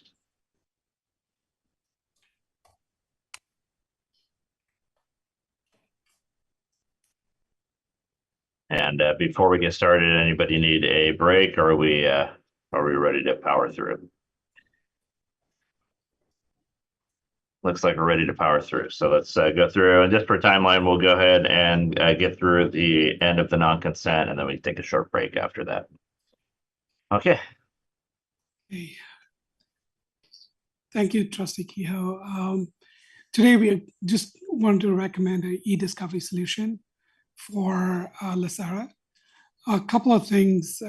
When I joined, I was assigned the task of looking at the gaps that we have in our information security program, and also where we have our data. When I looked at the process in which discovery is being conducted, or is being conducted today, I kind of identified some gaps. One of them was that there were improper access controls when it comes to doing e-discovery.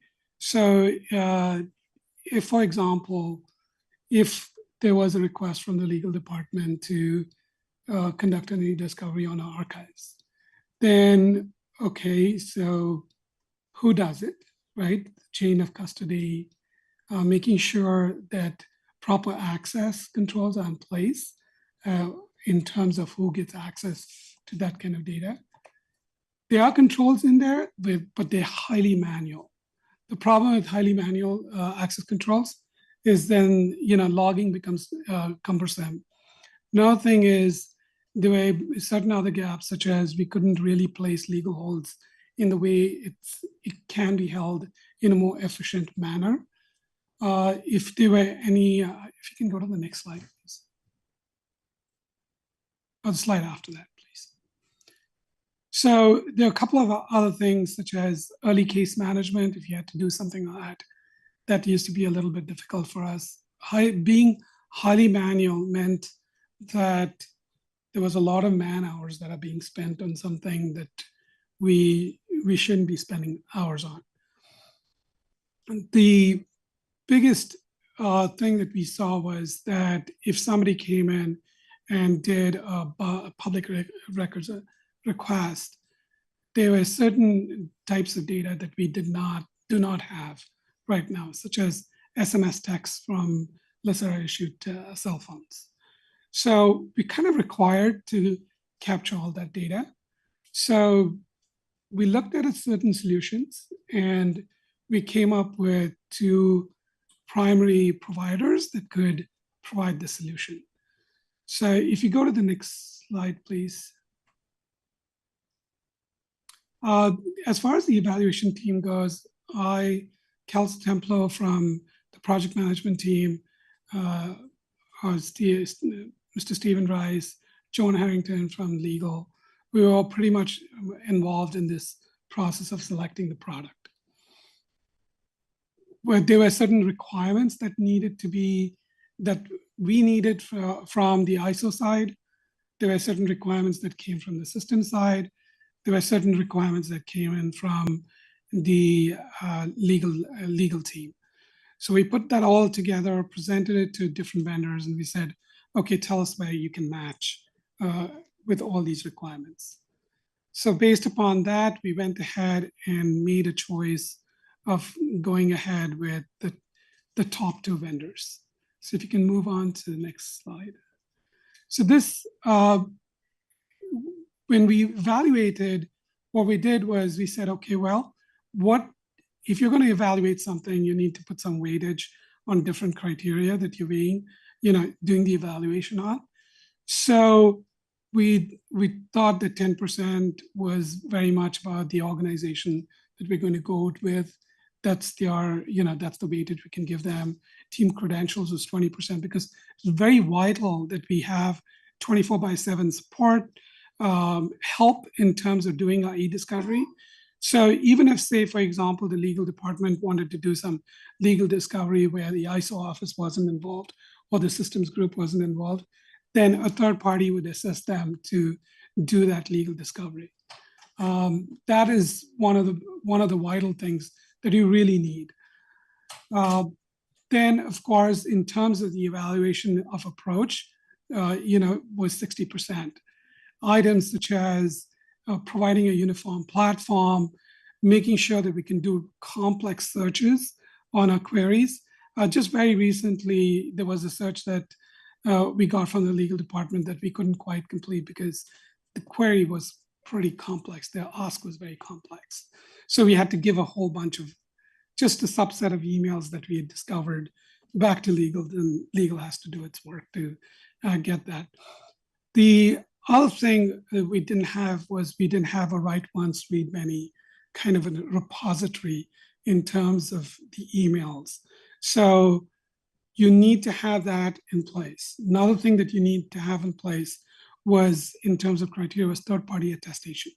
That means, other than us at LACERA saying that there's integrity of that data, of that communication data, there should be a third party that should say, yes, this data is it has the integrity. There's nothing that's missing out of all these emails and all these communications. So that's extremely important. So that was one of the things, criteria that we looked at. And then the other thing was, currently the way we are storing all our emails is on expensive Azure storage. And that thing costs quite a bit of money. And what we wanted to do is to see if we can get a cheaper solution to house this data, because really it's an archive.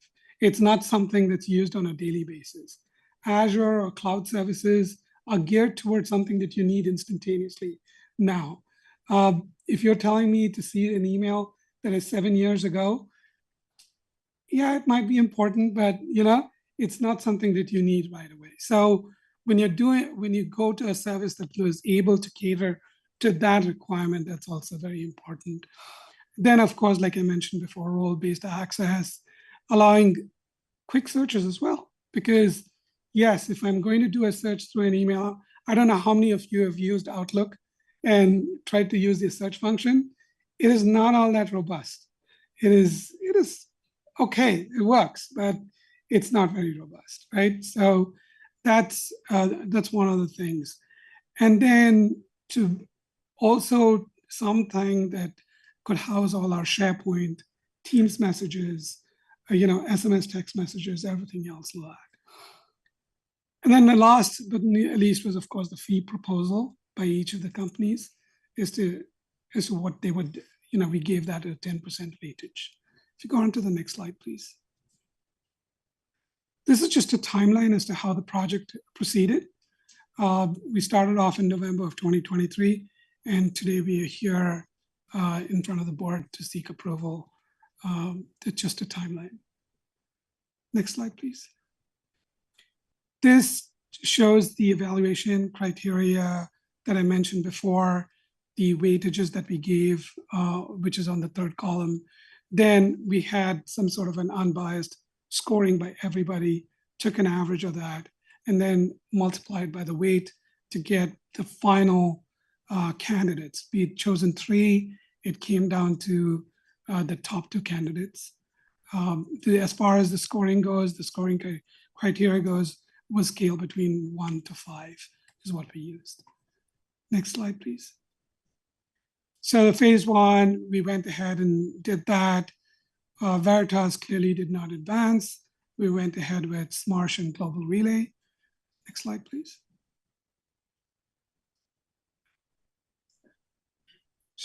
Next slide, please. Sorry. Okay, so that's just a criteria breakdown. Next slide. So a little bit of a background about Global Relay. Next slide, please.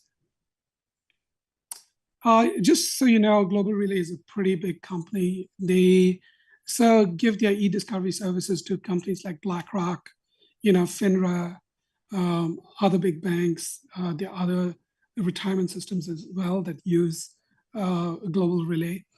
So they have that experience in terms of, and government agencies as well.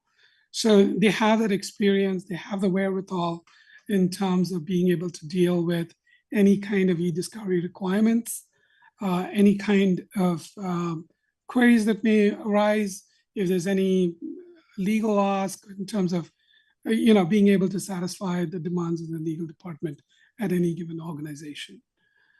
In terms of the experience, they've been around since 1999. So it's a pretty long history. So it's not some company that's just going to go away tomorrow, which is, again, we try to look for stability. When we looked at SMARSH, it's much more recent than the other company. In terms of team resources, one of the big things that we saw was they had a large team. They were willing to give us 24/7, 365 days support in terms of doing discovery, because you never know when you need to do this, right? And again, here at LACERA, most systems folks work from 8 to 5. So you may see that delay. So you're not going to get that delay with a global relay.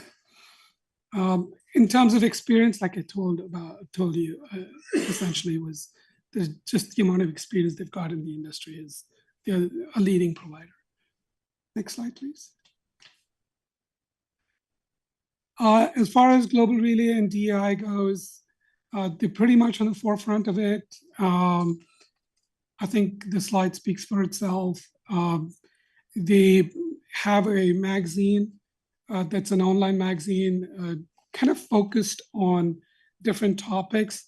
And one of the topics that they focus on is DEI. And they pretty much have all the news items related to DEI and compliance. So it's a pretty good resource, as well as the time and effort they've put into this section, even though it's not something that's making them any dollars. Next section. So this is the breakdown of the costs. If you look at it, it's $10,000 a month, approximately $10,000 a month. But when you look at in comparison to SMARSH, what was its closest competitor, was around $851,000 for the whole term, 5-year term. These guys came down to $622,880. So really, if you think about it, Global Relay was cheaper by $229,000. In addition, SMARSH wasn't there for giving us 365, 24/7 support. The main reason is because they work on the economies of scale, just the number of clients that they've got, they're able to give that kind of a service. Next slide.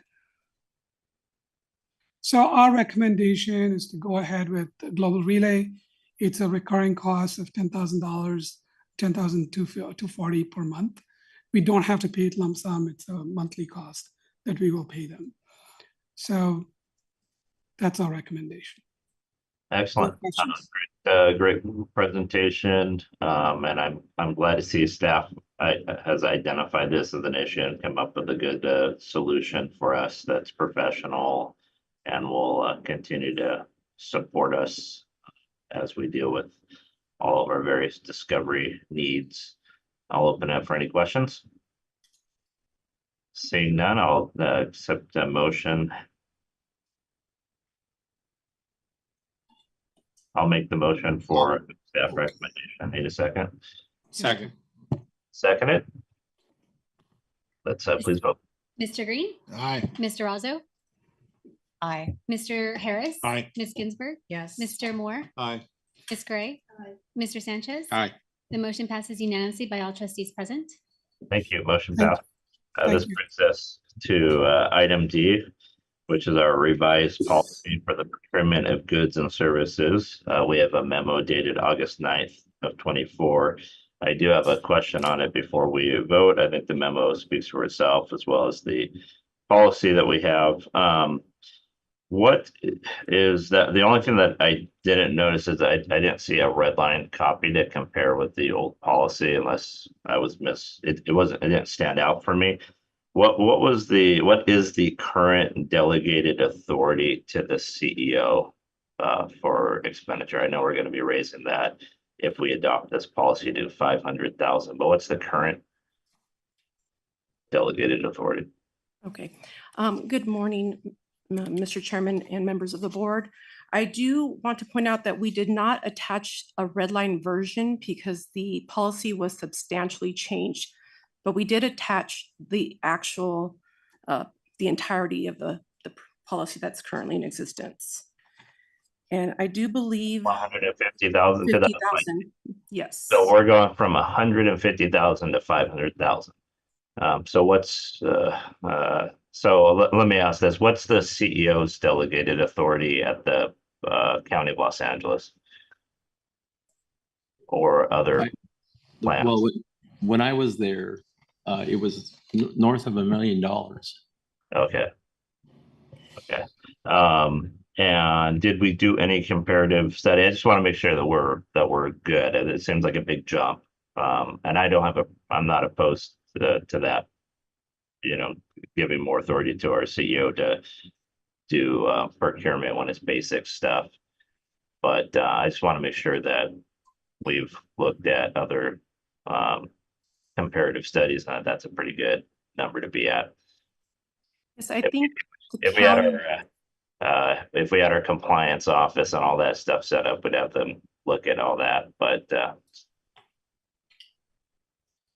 so ultimately, this policy outlines a robust governance process that was not previously in place, which supports raising the limit to the CEO. So previously, we did not have things in place, like, for example, the ISC, the IT Coordination Council, our centralized vendor management program. So there's several processes that we've established internal governance that did not previously exist to ensure that there is oversight during the entirety of the process. Ultimately, we believe that the $500,000 limit is within reason and in alignment with other county entities. got it. And then notice to the board on those type of accepted contracts. How does that take place? Is that only during the budgetary process? It could potentially be through the budgetary process. However, if it's going to be above the $500,000, it would be brought to the board for approval. Yeah, no, definitely understand that. But so we're going from 150 to 500. Previously, anything over 150 would go to the board. So I'm just curious on notifications to the board if a $450,000 contract was approved. We will be providing routine reports to the board of all contracts, even those under $500,000. So there'll be routine reporting to the board to ensure transparency in large dollar amounts, and actually any dollar amount, because contracts will have active reporting to the board. Okay, how is that done? How will that be done? Yeah, how is that currently done?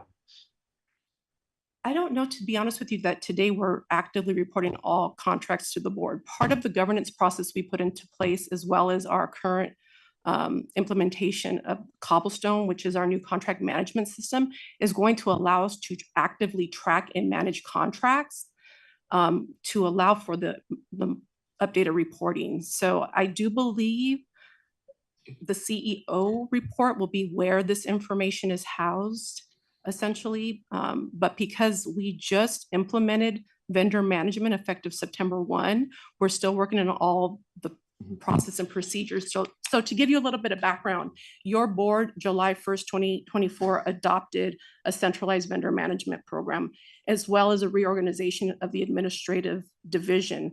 That allowed for us to reorganize the staff, review the policy to ensure best practices, send staff to specific training to upskill them. We are also in the process of hiring staff to support this process. We're also in the final steps of implementing Cobblestone to ensure that we are able to actively monitor all of the contracts. And this is in addition to us actively working with the ISO, so the security office, to make sure that when we are onboarding vendors, that any safety security issues are being addressed. All of the governance that's surrounding this process today did not previously exists. So it's implemented as of July 1, but truly until this policy is adopted, we aren't moving forward with training and final implementation. But we will be providing the information monthly. That is our intent. Can I just say that this is, after reviewing the policy, the current policy, this is a new reporting standard that we're trying to implement for transparency purposes. We have a transparency value and we take that very seriously. So you will be receiving ongoing reports. Haven't really decided if it's going to be part of the CEO report or just a standalone report that you all receive, but moving forward, you will definitely be informed about all contracts that were, sole source contracts, contracts that the board approves will be identified for you all. Is there any issue if we codified that in this policy that we're going to adopt? Yeah, we can certainly make it explicit in the policy. I think that would be good. And I love the way we're going with it. And I think that the checks and balances and transparency is super important. So that's why I bring it up, just asking the questions. So I'd like to motion that we accept the policy with the addition of requiring reporting of contract awards to the board. And we can leave it, we can leave it open to how you define that, if you want to do it to the CEO report or via another means maybe on the non-consent calendar or something like that, or reports. But I'll let staff decide how it's going to go. But I'd just like to codify that contracts are reported to the board. And just so you know, I do plan on using it judiciously. It doesn't necessarily mean that if it's a contract for $250,000, we're automatically going to, just do it under the CEO signature. That's something that we'll discuss as a staff moving forward. Absolutely. Okay, I'll need a second on the motion or an alternative motion. I'll second. Okay, that moved and seconded. Any discussion on the motion? Mr. Chair, just one point of a request. I do agree with Chair Kehoe. I understand it was a complete turnover with the existing policy, but a red line helps us, just kind of, I don't know if the other board members agree, but it helps with. So just so you know, I reviewed the red line version of it and could not follow it. It actually was better just to see it side by side. Do you have ADHD? Well, apparently at that point in time, I probably did, but it was very, very difficult to follow. I guess I would ask if a red line's been done, it would be nice to have it included in the information package if possible. Understood. We did highlight the major changes within the memo. And I see in some of it does identify some of the things. Previous policy, had this and whatnot. So I appreciate that, but yeah. Understood. Thank you. We'll make sure we incorporate that in the future. Thank you. So the motion is for accepted the revised policy with the addition of reporting out to the board on contracts approved under 500,000. Now let's go ahead and take a vote. Mr. Green? Aye. Mr. Razzo? Aye. Mr. Harris? Aye. Ms. Ginsburg? Yes. Mr. Moore? Aye. Ms. Gray? Yes. Mr. Sanchez? Yes. The motion passes unanimously by all trustees present. Great, thank you. Our next item is item E, which is the ratification of the disability retirements, reciprocal retirements. I'll need a motion. So moved. Second. Moved and seconded. Is there any discussion? Seeing none, let's please vote. Mr. Green? Aye. Mr. Razzo? Aye. Mr. Harris? Aye. Ms. Ginsburg? Yes. Mr. Moore? Aye. Ms. Gray? Yes. Mr. Sanchez? Yes. The motion passes unanimously by all trustees present.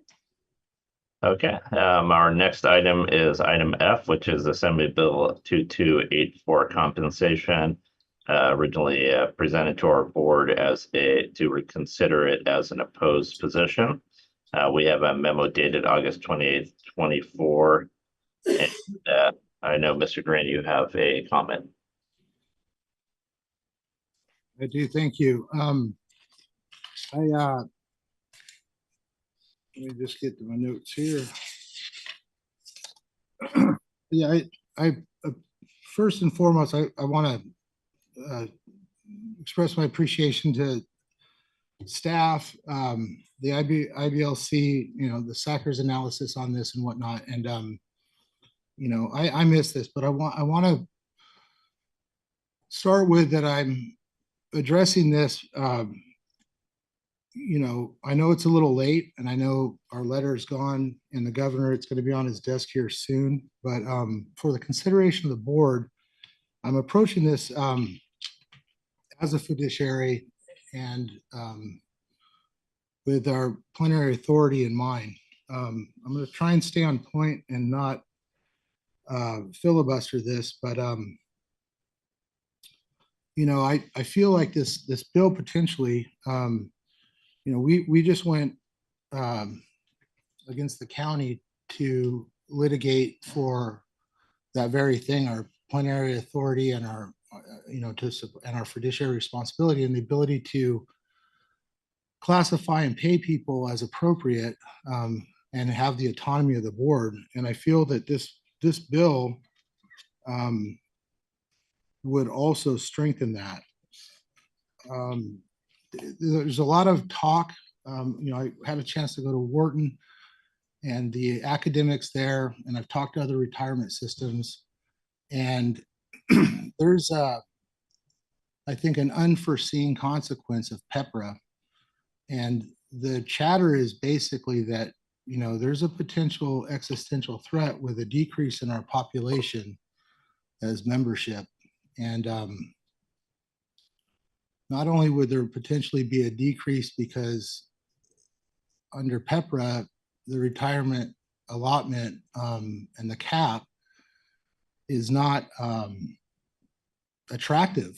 So if you look at an anesthesiologist going to SC, why would that anesthesiologist want to come to SC under PEPRA? They'll never realize that in retirement. So not only will you lose that population of a high contributor under PEPRA, which would be reliant on lower paying salaries, potentially losing that as a population. The other issue could be that individual decides to come to work at SC, work till they're 45 or eligible retirement, be vested, and then because of their high salary, they will achieve the cap and be a liability for LACERA with minimal contributions for the short period that they work for us. And it's not just in, it's everywhere. It's you know, in the safety aspect of it, you know, we have upper management positions. You know, PEPRA, this bill would allow LACERA to just have almost a tiebreaker if a sponsor or the county chooses not to accept a classification. And I think what I'm trying to tether here is that in the event, you know, we potentially could lose population. Our funded liability could increase as we move down the road. That's where the fiduciary responsibility in my brain comes into play with this. And there's some key points. And like I said, I appreciate the analysis by staff, and it's very thorough, and some of the arguments are really good. And I know we would be on an island as far as the some of the 20 in CERL that oppose this. But we're a leader. We've been a leader in DEI. We've been a leader in ESG. And I think we have to be looking forward into the future as far as making public pension systems, still sexy in a way. And I don't mean to debase this in any way, but that's really the issue here, is that we potentially could lose high contributors and population because of the overall impact of PEPRA. And some of the arguments that were made, and they're shared amongst the other 37 Act counties, is that, for example, the increase in retirement cost, but with a loss of population, you're going to have a decrease in funding. Also, the administration and determination of compensation earnable and create inconsistencies and uncertainty in the interpretation application of CERL. We already have that. Orange County determines pensionability different from us, different from Ventura and Santa Barbara. There's already inconsistencies. And I would rebut that with Pearl has a clear language for defining what a group or classification is. And that's absent in CERL. We don't have that clear definition. And yes, the 37 Act counties have some ability to determine pensionability. And I believe that this bill potentially could increase that plenary authority to do so. So I really appreciate the board's patience and staff's patience on this and the grace to be allowed to speak on it. There's a couple key things in this bill also that the 37 Act counties, they don't have to assign classification, but this would give them the ability to do so. And also, assign classification or grade. The bill also would not be operable until the Board of Supervisors ratifies it. So I'm open to hear any comments or discussion on it. I think that's as succinct as I can make my presentation with, but anybody have any comments or questions? Okay, so I threw my hand up too because I knew there's going to be some conversations here. I say this is a rinse and repeat of our earlier discussion. I definitely, unfortunately, I was absent when this went through as an oppose, but I don't think once again that we should be taking a position on this. This is a plan design on PEPRA, and although I have very, very strong personal opinions on what PEPRA did to our pension plan, good, bad, and indifferent, this is once again another item that we should not be arguing on one way or the other. Ultimately, if it's corrected, we'll make sure it's properly funded, and if it's not, then we won't. But I don't think that we should take an oppose or a support position on this specific bill.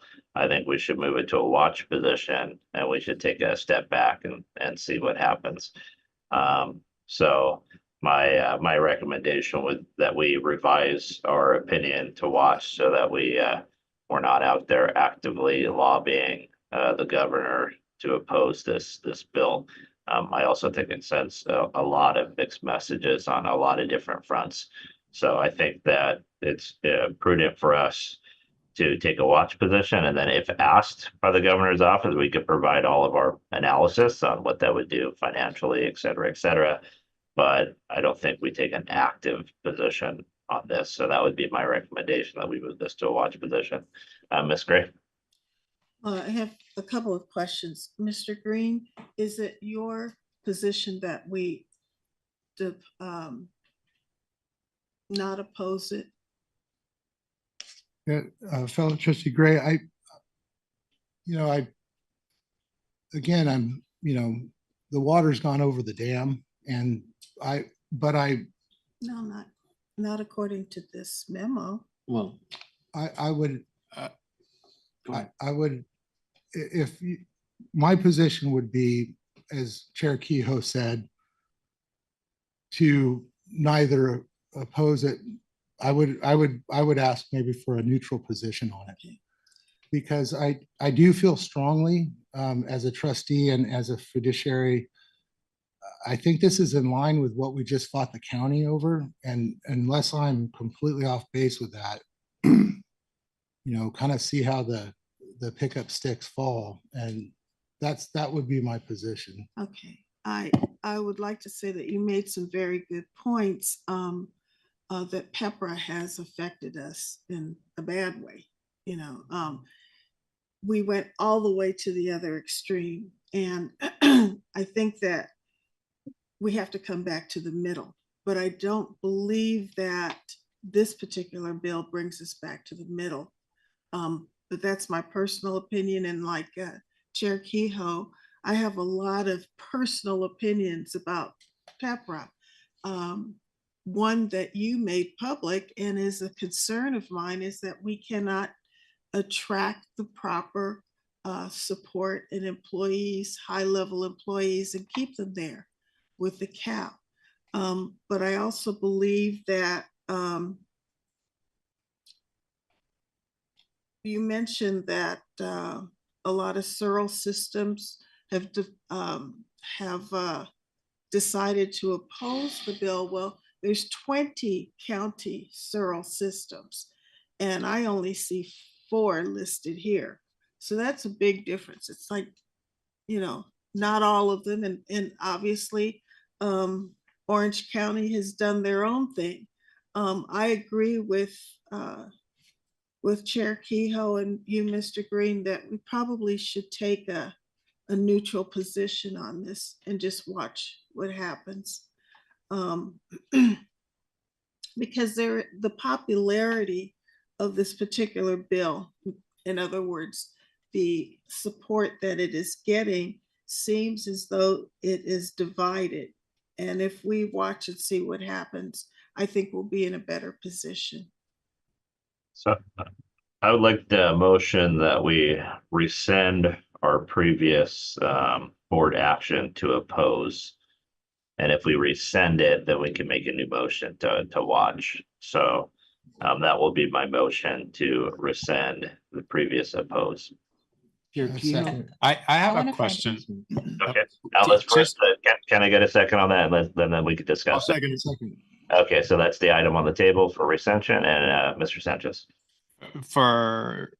In terms of process, I imagine that we've already been listed as opposed on some letter somewhere. At this point, we're waiting for the governor to make a decision.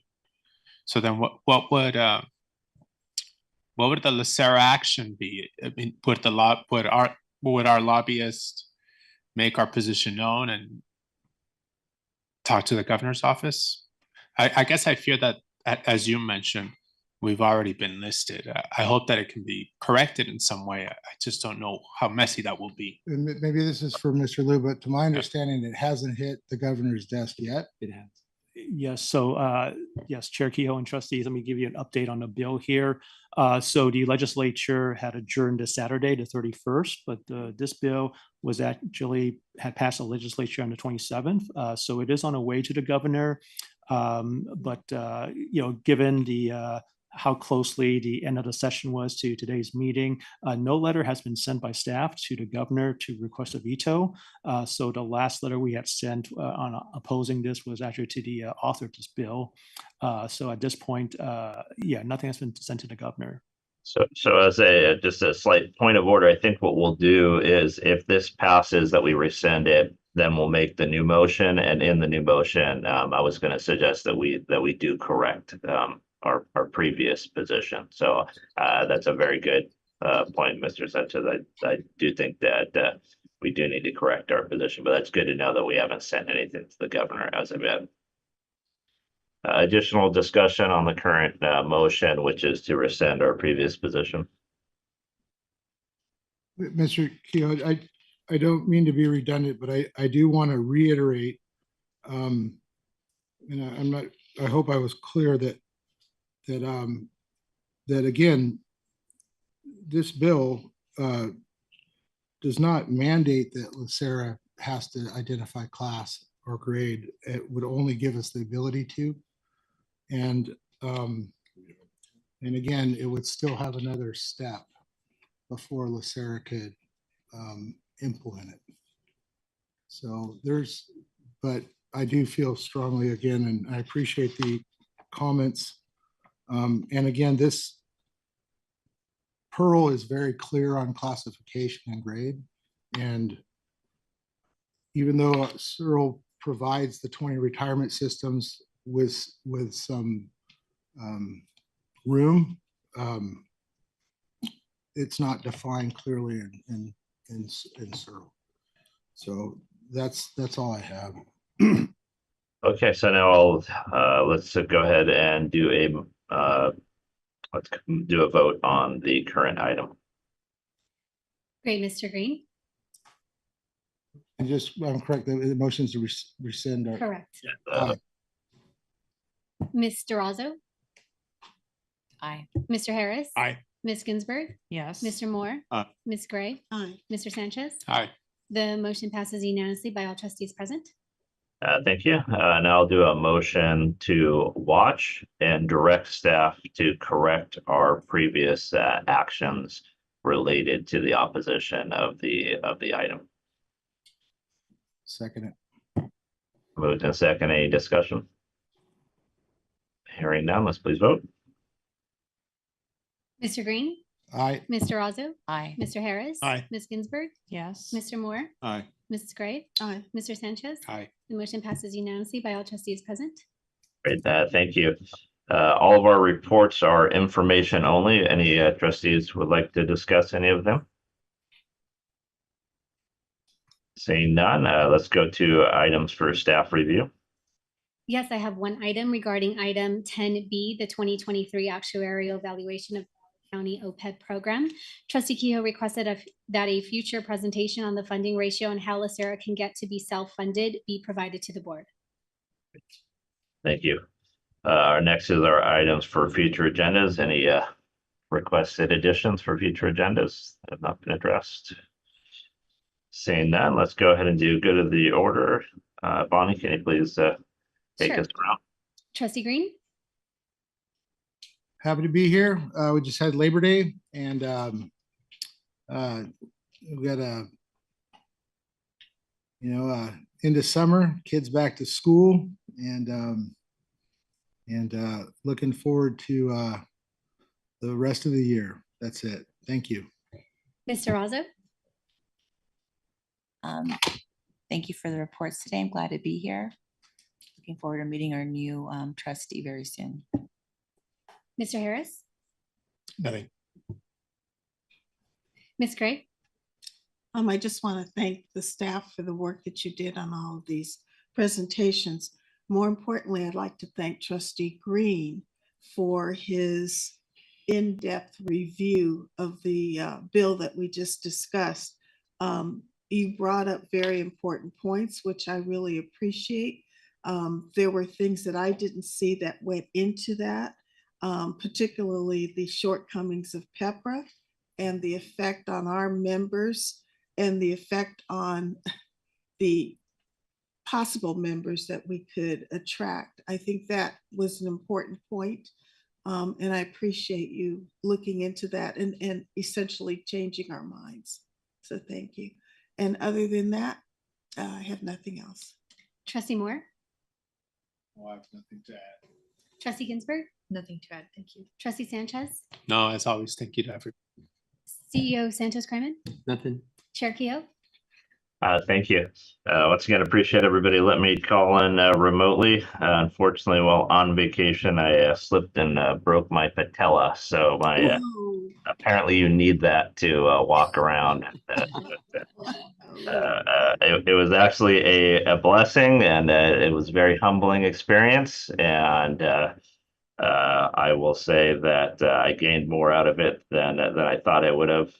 Fortunately, I'm on the road to recovery, so praying that by next month I will be back in person with all of you. Okay, so we're going to go ahead and do a break until 11:45. We'll get back please, sharp at 11:05. And just so that everybody knows, we are changing a bit of the schedule around. We're going to hear the internal applicant first, so we'll need the room completely cleared except for those appropriate for the internal applicant. After that, we will move on to the appeals, the single appeals case. Then we'll go back to our regularly scheduled disability and then end it with the executive session. So if there's no objection to that changes, we'll go ahead and proceed with that order. Please come back by 11:45. Thank you all. Recording stop.